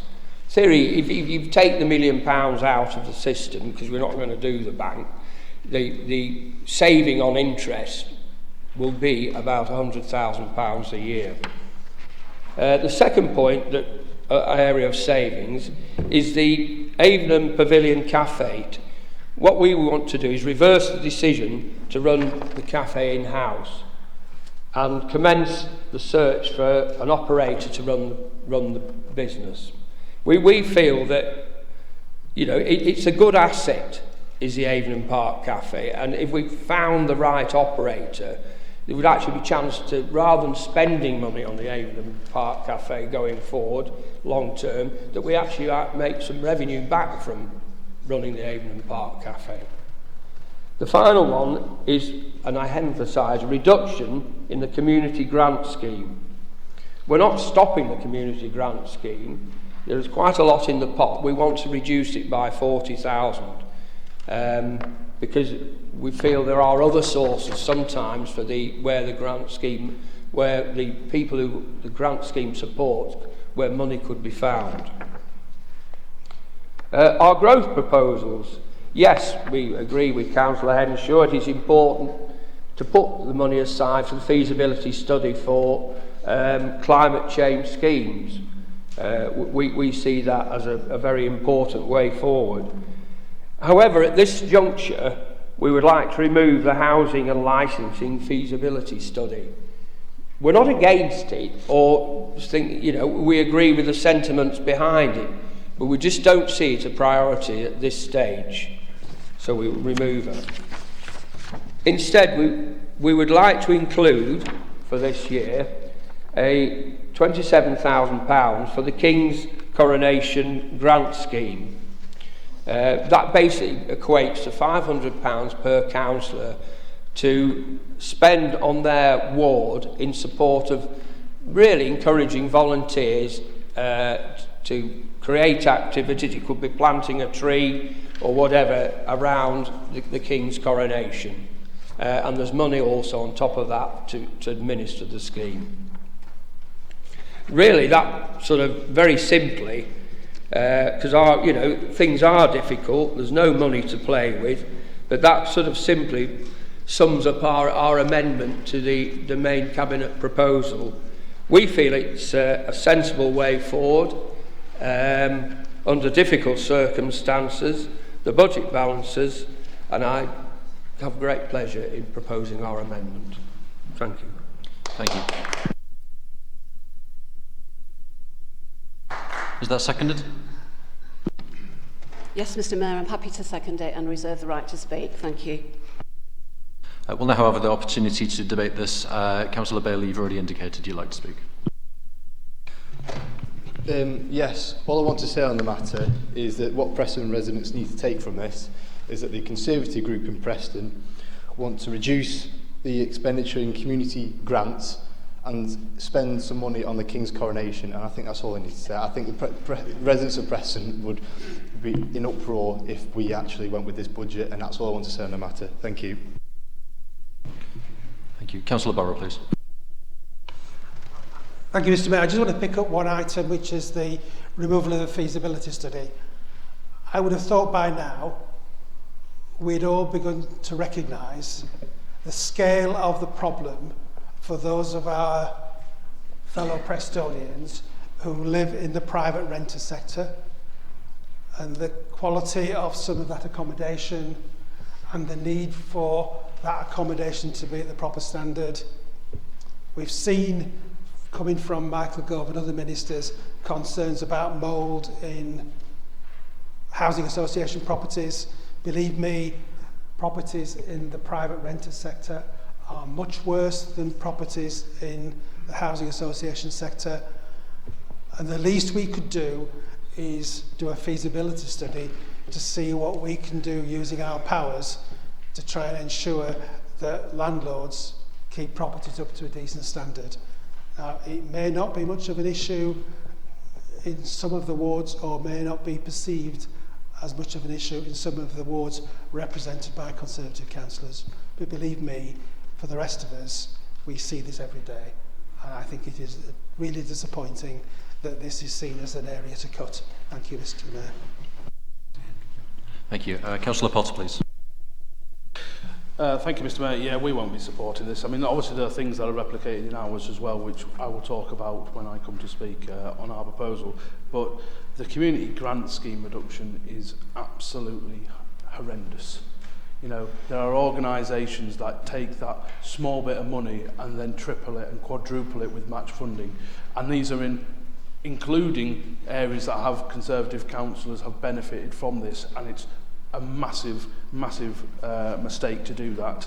And again, as Councillor Bailey said, what residents will see is you're going to hurt these community groups that do enormous amounts of good for the sake of a King's Coronation grant. And people want to celebrate the coronation, that's fine. I have no problem with that. But that's the trade-off you're making. And we should also be honest about what you're doing about council tax as well, because it's not just about this year or this budget.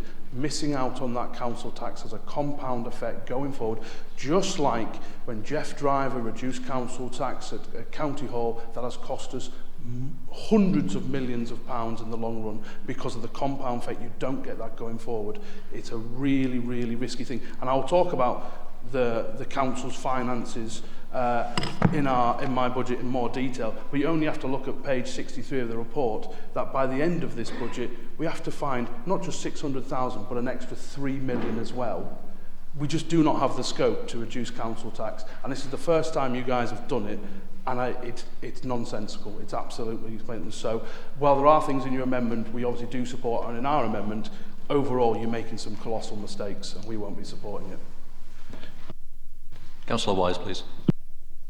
I also want to speak about the nonsensical idea of reducing the community grant scheme by £40,000.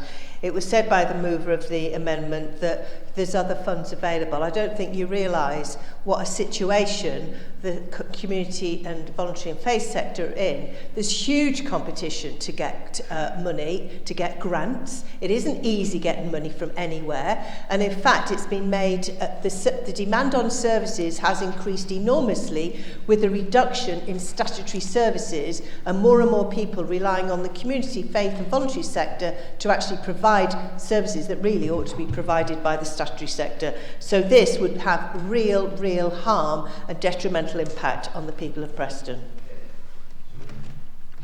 Councillor Khan, please. Yeah, I'd just like to echo what my colleagues on this side have said about the reduction proposed by the Conservative Party on the VCF, on the grants to the VCFS sector. Could I just say that we depend heavily on the VCFS sector to deliver many of our projects and resources, and I think I mentioned this earlier on in the chamber. So taking away this money from them will impact on our delivery. They are already starved of vital resources and funding, have no stability in long-term funding, so this is just nonsensical. Thank you. Councillor Mean, please. Thank you, Mr Mayor. I wanted to speak in support of the feasibility study, and I'm afraid Councillor Borrow stole some of my thunder, but I'm not going to let it stop me at the moment. Because obviously everybody's aware of the toddler death in Rochdale, which a judge decreed was largely due to the dreadful living conditions that the family had to endure. Here in Preston, we have a very extremely experienced and hard-working Housing Standards Department, which works really hard to protect and improve conditions for our residents, particularly in the rented sector. Following the sad death, as Councillor Borrow said, Michael Gove wrote to all local authorities imposing much more onerous duties on local authorities to inspect and enforce on rented properties particularly. Of course, he didn't give us any extra resources to do that, but our teams are so brilliant that they keep on top of things as much as they can. Obviously, they'd always need to do more. There's always place to do more, but they are brilliant in the work that they do. Following the publicity surrounding that tragic death, complaints from tenants have risen by 70%. Bearing in mind we now have an extra officer to deal with such complaints, but we have to prioritise, and it takes time actually to visit and inspect. All properties are inspected if we receive a complaint. The team has produced some really very useful information leaflets with advice on how to deal with particularly the issue of mould in homes. Of course, we probably all know that the most important ways to prevent it is to have adequate ventilation and heating. Very difficult for some people in this cost of living crisis. And of course, adequate insulation is also absolutely key. We have advice on these measures on our website, and there are funds that landlords and tenants can actually apply to. So I'll appeal to all of you to actually look at the website and see what's there. The information is also being shared with the fire and rescue services. People may be aware that they carry out safe home checks for vulnerable and elderly residents. So it's another way that we can actually get the message out. We're constantly striving to improve the residents' conditions, and I believe, I'm sure we all believe, that having a safe, warm and secure home is every citizen's right. Having the results from a feasibility study that's proposed will just give us more weapons and evidence on how to deal with and help our residents. For the amount of money that's proposed, it is absolutely short-sighted of the Conservatives to take that out of the budget. You've proposed an increase of 2.5. And in that, you've had to take away funding from the community grant scheme, which, as Councillor Khan has just said how really important it is for us. They help us deliver our services. In fact, they help the NHS deliver their services too. And without the VCFS organisations, we'd be in a much, much poorer place. I mean, you said that there's funding from other places. You want to fund coronation events. As Councillor Whittam well knows, county councillors have been given £500 each for their local organisations to bid to provide events for the coronation. So for the sake of less than £2 a year, you want to get rid of some of our excellent ideas. I really find it incredible that you've even bothered to write it, and I absolutely oppose every single piece of your amendments. Councillor Hendel, please. Thank you, Mr. Mayor. Well, first, can I apologise? I forgot to say that I'm a trustee of a charity. So Let's Grow Preston. Basically, I couldn't not speak out against the proposal to reduce the community grant scheme. Council funding is a lifeline for many of the small groups operating in Preston, often with voluntary staff who do amazing work and actually save the Lancashire County Council and Preston City Council so much money. They support many residents in a personal, caring way that would be impossible for larger institutions. Such a reduction of this funding would mean that anxiety would likely increase and therefore increase the waiting list for much needed services. I'd also like to say, it doesn't exclusively, but it often does affect those most in need in our more deprived wards, and the community charity groups are currently carrying out social prescribing on a shoestring, which would likely be lost. Okay, thank you. Councillor Akhtar, please. Thank you so much, Mr. Mayor. I'm genuinely astonished that for the second time in one council sitting I'm hearing from the Conservative benches a fundamental failure to understand what the equality laws in this country are about. When you forward proposals, I would expect that we would have an equality impact assessment on those proposals, where we'd have a serious consideration, it's in the equality law, serious consideration of what the impacts of the proposal that we're putting forward would have on different sections of our communities. I genuinely stand here and I think, have the Conservatives learned nothing of the 13 years of austerity that they've inflicted upon our communities, the harm and the damage that they've done, the way that they've torn apart the social fabric of our communities? You've left our communities with nothing. Nothing. My community in Preston, in Plungington, as many others I'm sure around Preston, many people are struggling to put food on the table. And you're asking us to take money away from those community organisations that help those people access some of the basic needs that they have, to access the rights that they're entitled to, but they don't have the know-how how to get that. And you're asking us to take away that money from those community organisations and have a jolly old knees up on the King's coronation. I'm sorry, I can't support that. And let me just remind you about what some of these community organisations do.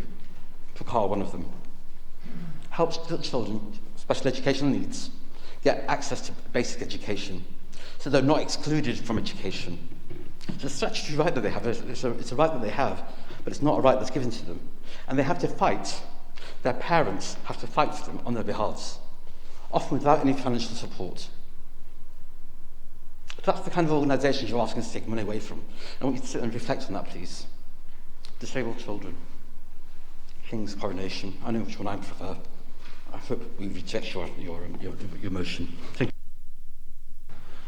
I've had no further indications to speak, so I will go back to Councillor Whittam, if you'd like to come in as the seconder. Thank you, Mr. Mayor. I sometimes wonder how much everybody knows about their own budgets, because the community grant scheme has been underspent now for a number of years. So we're not taking away anything from anybody. We're just taking away the surplus that has not been used. We all recognise there are lots of very good causes that benefit from these grants, and I wouldn't have thought I'd done this lightly if it was taking from somebody else, because that is not how we work, and we definitely do not smirk on this side of the council.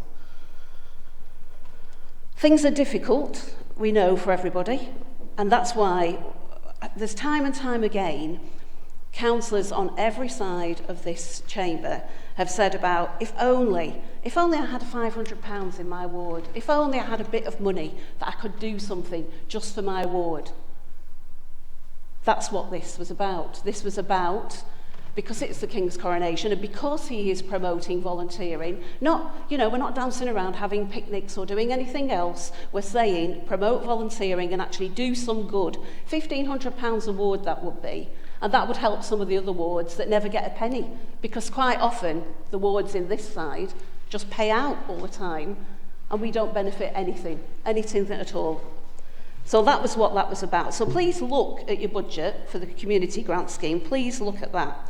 I totally agree with the landlord's feasibility scheme in principle, but when you keep coming up with more and more schemes that are never achieved or you can't really afford, and we've got hardly any staff to actually do them, and there's a few items later on which have similar things, projects go up, costs go up, it's just completely crazy. We've kept our council tax at 2.5% because every single penny counts, and we're still managing to do something for the Guild, which got turned down originally when it was a notice of motion and supported by us, the Conservatives. It was a Liberal notice of motion. So really, I'm quite happy with our budget, but please understand, we are not taking anything away from any community. It's money that you were not spending in that pot. That is all. I second this amendment with pleasure.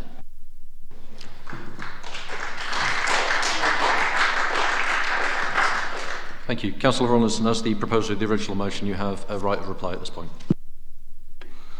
Some really great responses on our side, said a lot of what I would have said. The motion on the Guild, we told you that plans for the Guild were in hand, and we've shown you that today. Councillor Landless said that times are hard, and then proposed to save council taxpayers about 2p a week. I know times are hard, but I'm not sure anybody's position is going to be improved by 2p a week when things in the shops are rocketing. That's if you can buy them, of course. We'll probably all have scurvy in a couple of weeks' time with the fruit and veg shortages. So I think times are a bit harder than that, I'm afraid, and that's not going to help. The cafe was outsourced and it failed. I think, is it a definition of madness? Keep trying to do the same thing over and over. But, the third sector can't afford a reduction. Yes, in some previous years, not all that grants pot has been given out initially, but it all gets spent eventually. and it all gets spent in the third sector through Navida's portfolio, and they can't afford a reduction, as has already been said. I'm not necessarily against the idea of member grants, but a little bit like your feelings on the landlord scheme, it's not the right time to put that amount of money in the hands of councillors. It's not surprising that landlords don't want regulation of landlords, is it? The biggest problem in the private property sector is that in 2010, when the coalition government came in, they scrapped housing repairs grants overnight. They just vanished. So people who own their own property and who fall on hard times, who get older and they're not working, they have less money, they can't maintain the house, they end up selling it. They have no choice. So the private rented sector just continues to grow and grow. There's a lot of really good landlords out there. I don't believe that anyone should own multiple amounts of houses. There's no need for it. Everyone should have their own house. But I don't want to demonise good landlords either. At the same time, there's lots of good ones out there, but there's too many bad ones, and there's too many just trying to make money out of the cheap housing in this city and lots of other cities, and buying the cheaper end properties, doing them up in some cases as basically as they can, and just get as much rent as they can, which is often taxpayers' money. It's housing benefit or housing allowance through universal credit. It's not a good system, and if it's the system we're stuck with for now, then it needs more regulation, and we're going to look at how we can best do that. Yep. We'll now move to the vote on the Conservative amendment as put forward. Can I have a show of all those in favour, please?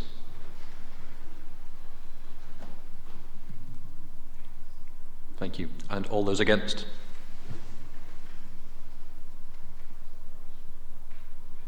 And any abstentions, please? Okay, that amendment does not carry. So we will now move on to the Liberal Democrat Group's amendment to the Cabinet Budget Proposal and the Council Tax Resolution. And these are on the yellow sheets on your seats. Councillor Potter, are you moving the amendment? I am, Mr. Mayor. Thank you very much. Last year, we talked a little bit, and I started it, as I usually do, causing a little bit of trouble. We talked about ideology.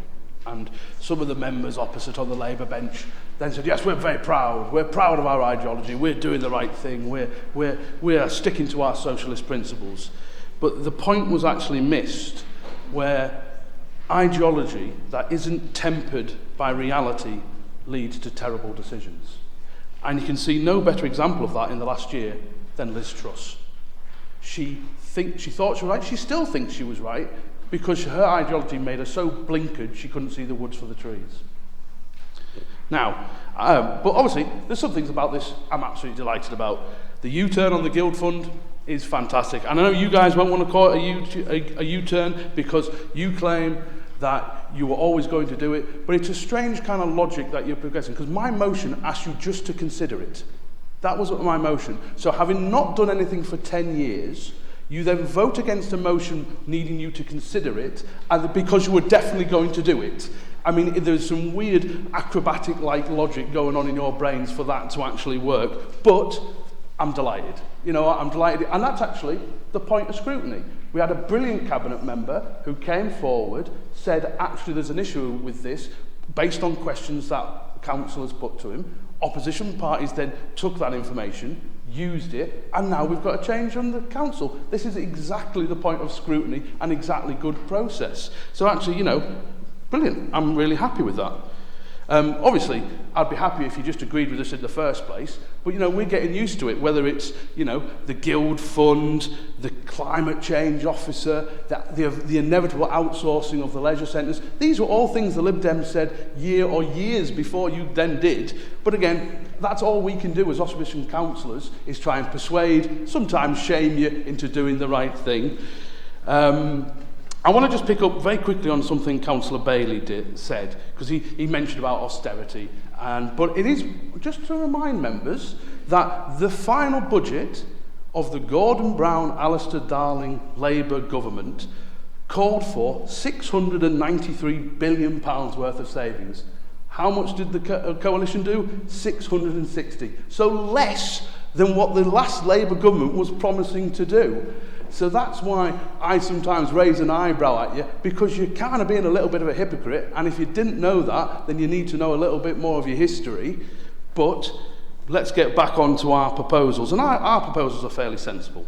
So let's talk about, well actually I'm not going to talk about the community bank, because it's never going to happen. Your partners have ran away, and I don't want this debate to be about the community bank, just because, you still haven't put in public the full details of why because we said, we'll give you a chance. Let's have a look at the due diligence you were going to do. The due diligence come back, which you haven't made public, about who pays for what. And actually we said we didn't think it was workable. That's our position. The Conservatives, to be fair to them, were always against it. They said straight from the start they weren't in favour of it. We waited until the evidence came out, and then we decided it just wasn't going to work. And Councillor Bailey admitted in scrutiny that he couldn't guarantee a single penny of investment would come into Preston based on the community bank. So what's the point? It's a vanity project. It might be a well-meaning vanity project, but it's a vanity project. Right, I want to get on to the cafe, and I want Councillor Rawlinson just to look at me. Do you know the reasons why? And you'll stop laughing in a second. Do you know the reasons why the cafe had to come back into public ownership? It's because 2 people were one of it, and one of them died. And he is now, last year and this year, assumed that is some sort of failure of capitalism over someone's death. That's why it came back into public ownership. And you should be really ashamed of making that comment. And you can shake your head, but the fact is, that cafe shouldn't be in public hands, because there are numerous other organisations, faith-based organisations, charitable organisations, cooperative organisations, that have economies of scale, better supply routes than we do. Running a food and drink establishment is extraordinarily tough. Many of them, in fact most of them, fail. And the fact is, both our budgets said £90,000 a year it's costing this thing, because we're paying stuff like business rates where a charitable organisation wouldn't. And we know they'd be interested in it. But your ideology, which goes back to my first point, is stifling pragmatism and reasoned thought that actually, why are we running a cafe that is losing money when a charity could do it, run it better, and actually save money for the taxpayer at the same time? Now, this isn't any sort of rebuke on staff. They are doing as best they can, but we are not a food and drink establishment. We are not experts in running food and drink establishments. You could do that, but it is a political choice to run that cafe badly. And that's what you're doing. Because it's perfect for somewhere to do well. You couldn't get a better location. And your own figures say, you're losing £90,000 on it a year. I want to come to our tree proposals, because I mentioned this at County Hall, and you'll see I'm doing it again here, because one-off pots of money and grants and schemes and stuff are absolutely fine. We always welcome them, we welcome any improvement on it, but we need an annual amount every year for every councillor in every ward for this city to improve our city going forward. And I'm just going to explain a little bit why county and the city are related in this. So I'll start just by setting the facts with the county council. So the county council highways asset scheme is woefully out of date. They know that. It actually talks about improving biodiversity, but then a page later talks about we won't replace any trees that get cut down. It is now, to be credited to them, I think the Conservatives are planning a new strategy on that in the summer. However, in the meantime, despite the fact saying they won't replace any trees that are cut down, they have no problem with parishes or boroughs or cities paying for trees to get replanted on highways assets, or if we own the land, that's even easier. They're called consent trees. So we can do our part. This isn't just a county matter. We can do something about it. County officers have also expressed to me, because I had a one-on-one meeting with them, that previous comments saying things like, well, you can't have trees in urban areas because they rip up all the pavements, they rip up all the flags, it's a nightmare. That is now nonsense. There are numerous species of trees that can be planted in urban areas where the root systems do not disrupt nearby buildings, pavements, walls, all those sorts of things. So we have an opportunity to do it. Now, it is true, and no one would argue this has got any sense, that planting in grassy areas is a lot cheaper. You can get more bang for your buck, you can plant more trees cheaply, but the re-greening of this city cannot be just the preserve of leafy suburbs and rural areas, even though it's cheaper to do. So my amendment is to give every councillor in every ward a pot of money that they can get trees planted. And the enormous benefit of trees has really been kind of come to the fore this last year. Not only in the things we know about reducing pollutants in the air, helping air quality. During the summer heat wave, where temperatures got to 39, 40 degrees in this country, areas with tree-lined streets, the temperature dropped dramatically. Not to mention helping with water control and flooding. They are absolutely essential if we're going to tackle a climate emergency. And my amendment is just a first step to actually a progressive year-on-year target that we're going to do. It might mean that going forward we want community orchards, living walls, or a multitude of other initiatives that we can do. But the trees is an easy way to kind of start to make our city greener and healthier. And that's really our budget amendment, are those three kind of simple little changes to your budget. Because I agree with Councillor Rawlinson, times are extraordinarily tight. I would say, in a small c sense, his budget is very conservative. He knows he doesn't have much money to spend. And like I said earlier, page 63, we've got 3 million, we're losing 3 million a year coming up, and you're going to have to find 600,000 plus 3 million going forward. And it's only through the brilliant work of Jackie, Adrian, and the senior management team that we've kept the wolves away from our doors for as long as we have. But make no, because we don't know what's going to happen at the next election, we don't know what's going to happen with local government finance, but there will be some really tricky decisions going forward. And I think our amendment helps you, and obviously by looking at our amendment, we actually save more money than you do. So our amendment is small steps towards a slightly more balanced budget. Thank you. Thank you. Is that seconded? It's seconded, and I reserve the right to speak. Thank you.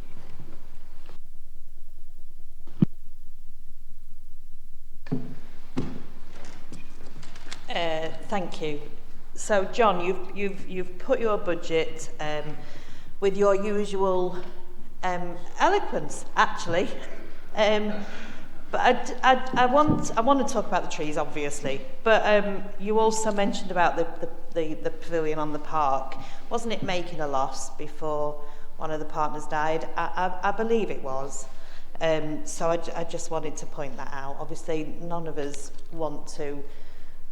Well, yes, I'm sure you touched us all by saying it failed because somebody died. I think it was a lot more to it than that. But anyway, I just wanted to say that. So, to the trees. That's all I really want to talk about is the trees. Have you seen page 23, the tree strategy? You've seen that. Okay. So, very soon, this tree strategy will be ready. And then we all agree we need trees and we need the right trees in the right areas. But you can't just say we're going to spend 60,000 a year on trees in the right areas. You can't just do that. You've got to maintain them.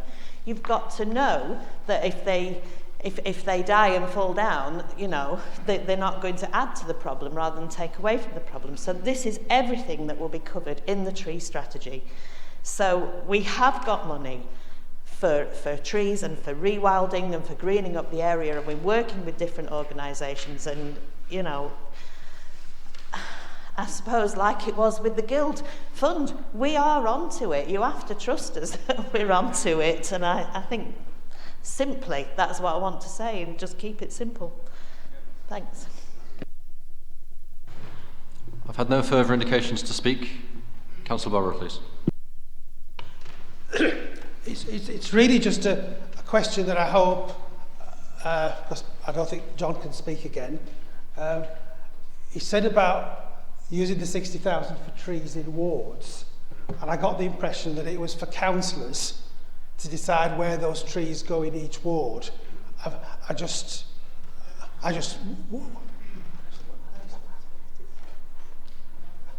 well, he's answered the question, and I think I'm clearer in the unworkability of the proposal. Thank you, Mr. Mayor.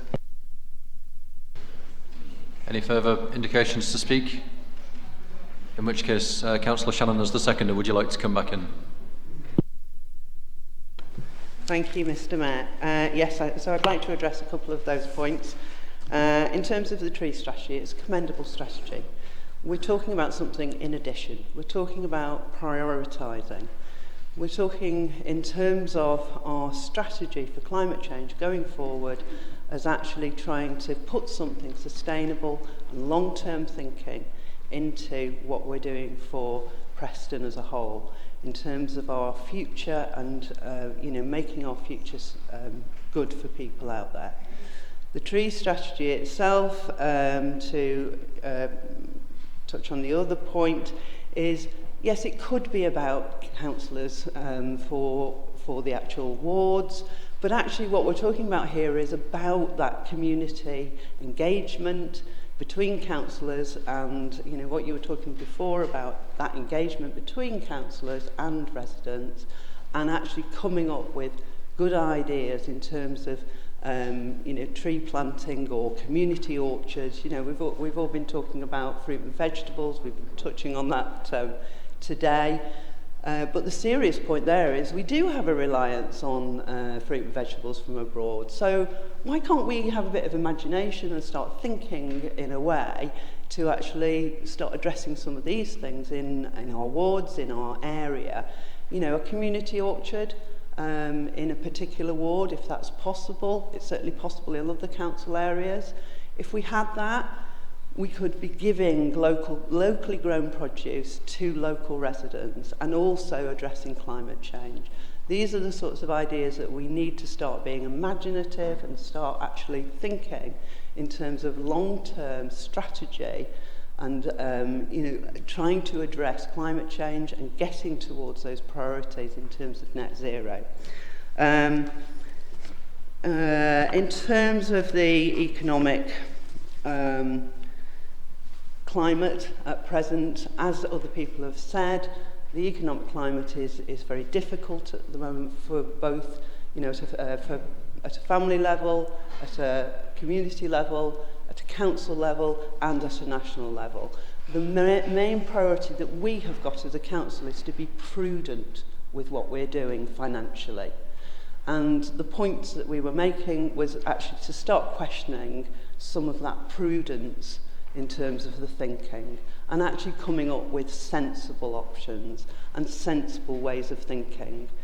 We've touched on the idea of one-pot grants, one-off grants, which again has been very useful, but let's start thinking long-term. Let's start thinking in terms of sustainable futures. And yes, that is a national issue in terms of government, but I'm looking forward to whichever government comes in next, actually starting to do some long-term thinking about some of these things. So it's about being financially prudent. It's about equally heading in the right direction for our future and for the future of Preston. And that is why I think that our amendment should be commended. Thank you. Thank you. Once again, Councillor Rawlinson has the right to come back in as the proposer.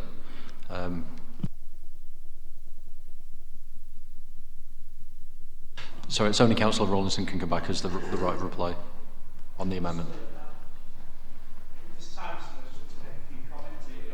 I'm afraid not, no. Sorry.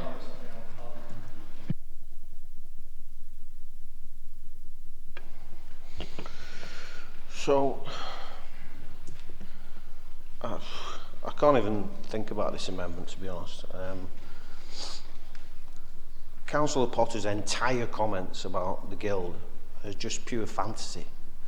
I'm used to the Liberal Democrats telling lies about me. I've had it for years now.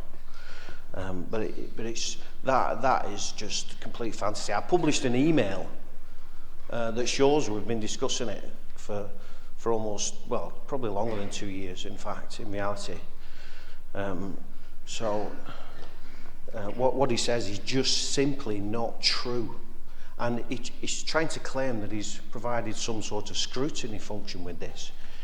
Councillor Potter doesn't do scrutiny.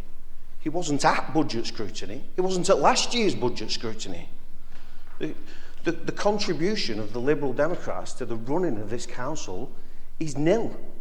It's virtually nil. If we could train some monkeys to report potholes, we could probably replace them completely.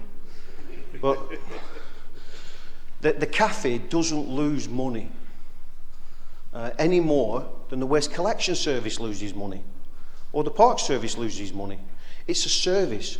We're providing a service to people, and we're creating some secure public sector jobs, which Lord knows we need right now after 12 years of Tory and Liberal Democrat rule in this country with the gig economy and insecure employment. So we ain't going to apologise for that. He praises the officers for good financial management and claims credit for our policies. What? I don't even know why we're here. What are we doing here? We're doing nothing. Just get a grip.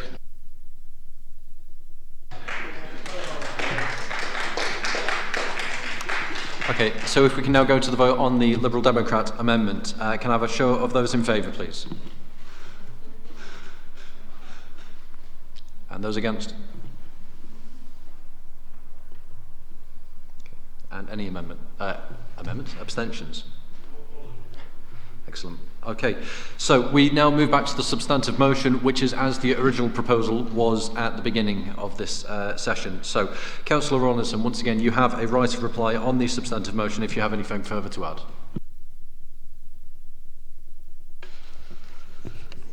It's been a good debate. I want to thank the Labour group for their contributions, and I once again thank the officers for the report. It is a fantastic report. It does seem to get better each year, easier to read, the layout, an awful lot of work has got into it. The officers are under tremendous pressure with all the schemes that we're trying to deliver. The next 2 years, as I said, are going to be incredible for Preston if we can pull it all off. The timescales in some of the government funding are ridiculous. It will be difficult, but everyone here knows just how good we are at delivering schemes historically, and we're going to try and do that. Thank you. So now we move to the named vote for the budget. I will hand over to the Chief Executive. Thank you, Mr. Mayor. As members will be aware, we are required to have a named vote on the substantive motion. I will go through members' names alphabetically if you can indicate clearly your vote. Thank you. Commencing with Councillor Afzal. In favour, 4. 4. Councillor Akhtar. 4. Councillor Aldridge. Against. Councillor Atkins. Councillor Bailey. 4. Councillor Borrow. 4. Councillor Brooks. 4. Councillor Matthew Brown. 4. Councillor Close. 4. Councillor Coupland. 4. Councillor Crowe. 4. Councillor Darby. Against. Councillor Desai. 4. Councillor Duckworth. Against. Councillor Duke. Against. Councillor Green. Against. Councillor Hart. Against. Councillor Henshaw. 4. Councillor Hindle. 4. Councillor Hull. 4. Councillor Iqbal. 4. Councillor Jolliffe. Against. Councillor Kelly. 4. Councillor Khan. 4. Councillor Landless. Against. Councillor McMahon. 4. Councillor Meehan. 4. Councillor Middlebroof. Against. Councillor Natha. 4.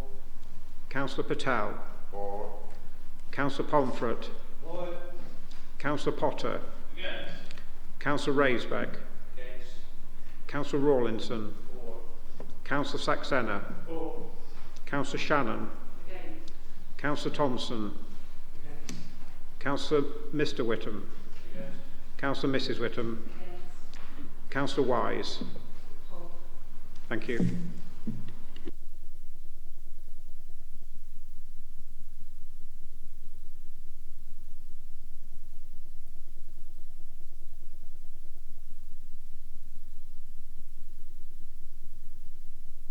So 25 votes in favour, 15 votes against, the motion carries.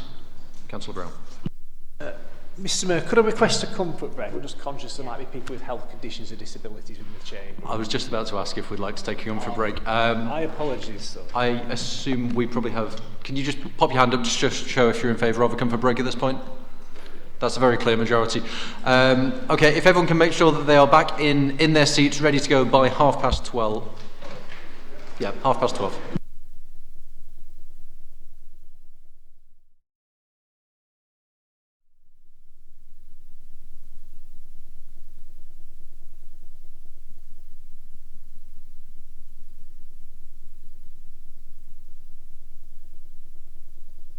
Please be seated.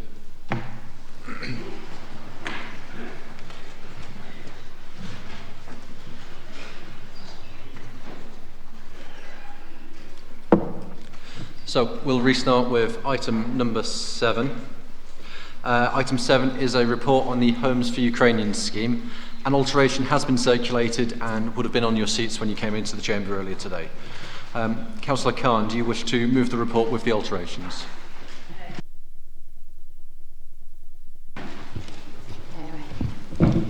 Yeah, there is a slight alteration to this report, as mentioned.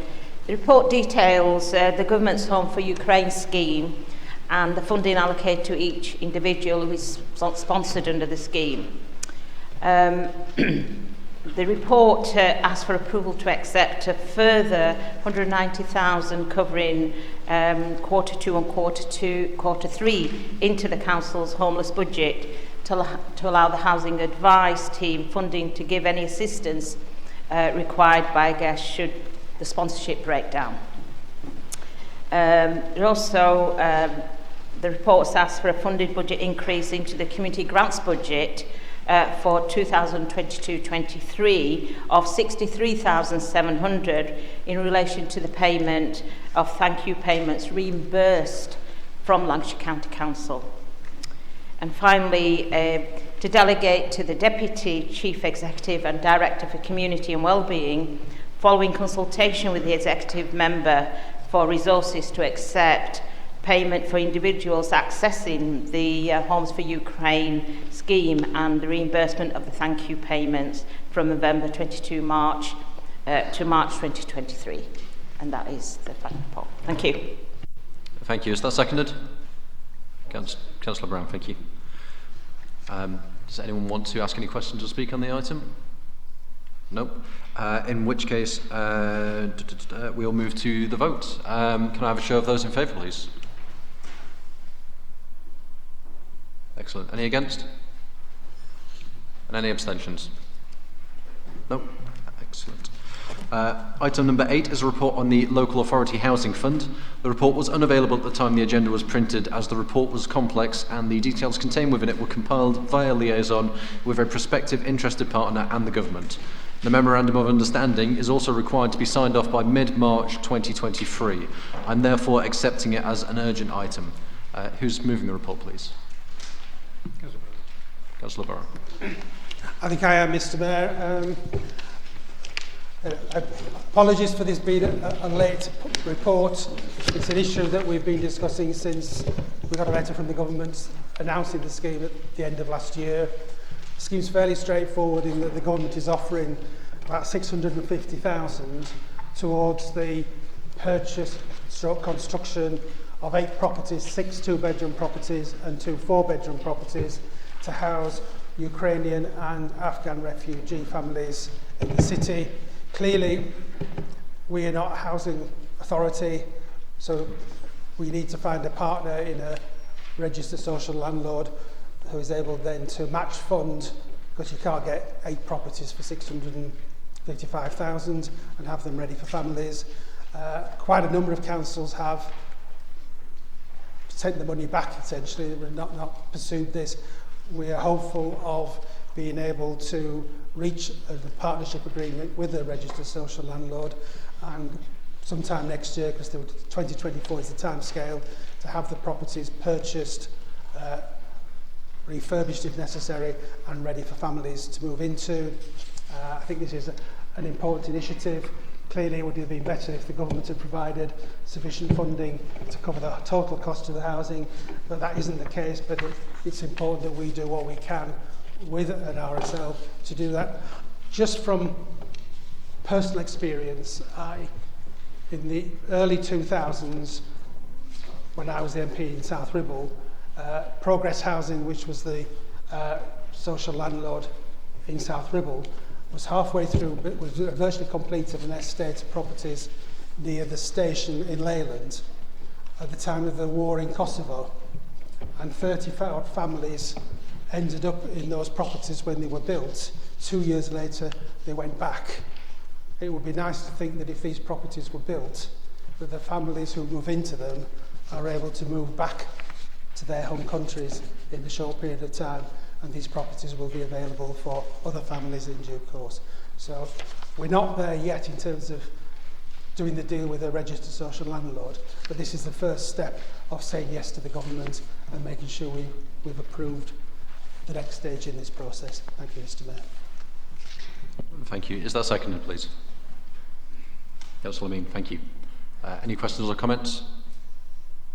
No. In which case, if we move to the vote, can I have a show of those in favour, please?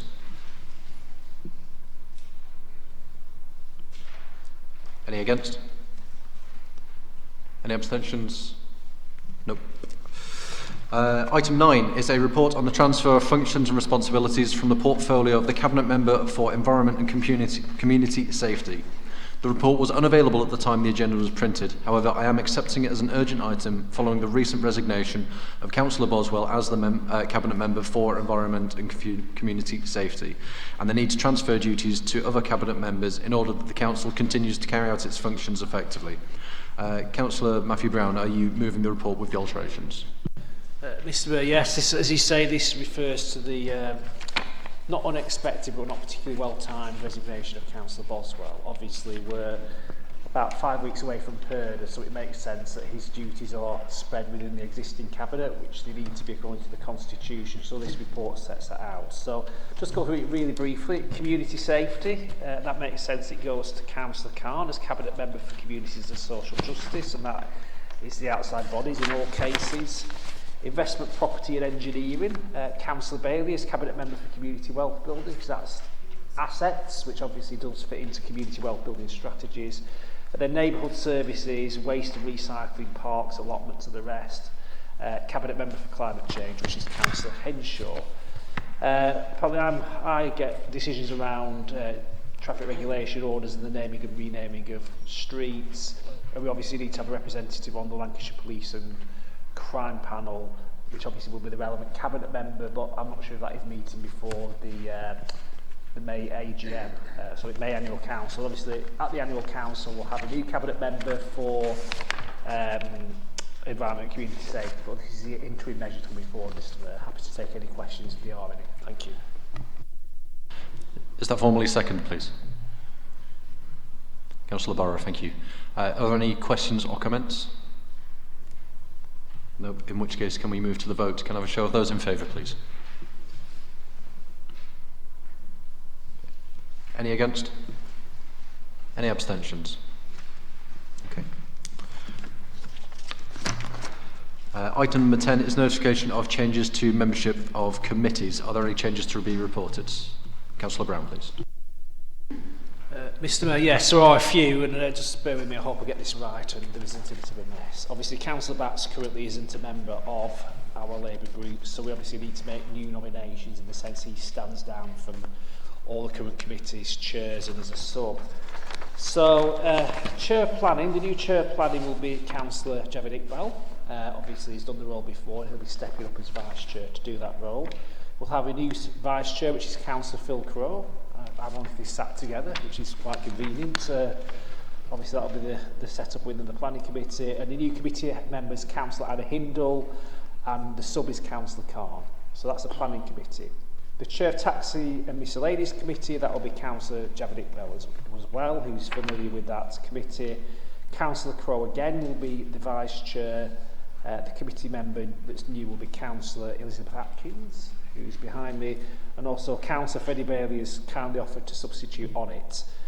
The Licensing Committee, obviously Councillor Batts will not be on that anymore, so the new committee member will be Councillor Mean. Overview and Scrutiny Management, the new sub will be Councillor Javed Iqbal. The Central Lancashire Strategic Planning JAC, which I need to remind you what that stands for, but that's Joint Advisory Committee, I think, yes. The new sub-member will be Councillor Iqbal again. And then obviously we've got a change in the Standards Committee because it doesn't make sense that Javed chairs 3 committees, so Councillor Elizabeth Atkins will become the chair and Javed will move down to the vice chair. I hope you've got all that. I'm glad I got that right, Mr. Mayor, so thank you for listening, and those will be our changes. Thank you very much. Thank you. Any other notifications from the other groups? No. Wonderful. Item 11 is the Leader's Report. Councillor Matthew Brown, do you wish to speak on the item? No. The report is for information, of course, and it's all in your information packs. Item 12 is special urgency decisions, and there is one to report which was included in the agenda. This item is for noting only. Councillor Brown, do you have anything else to add to this? Nothing more, Mr. Mayor, no. Thank you. Again, that is just for noting. Item number 13, the date of the next ordinary meeting of Council is Thursday, the 20th of April 2023 at the usual time of 2 p.m. here at the Town Hall. So now we are going to go below the line. So we need to consider passing the following resolution: that the public be excluded from this meeting during consideration of the following items of business on the grounds that there is likely to be disclosure of exempt information which is described in the paragraphs of Schedule 12A to the Local Government Act 1972, which is specified against the headings to each item that in all the circumstances of the case, the public interest in maintaining the exemption outweighs the public interest in disclosing it. Are you all happy to agree the exemption and move to Part B? If I can have a show of hands. Okay.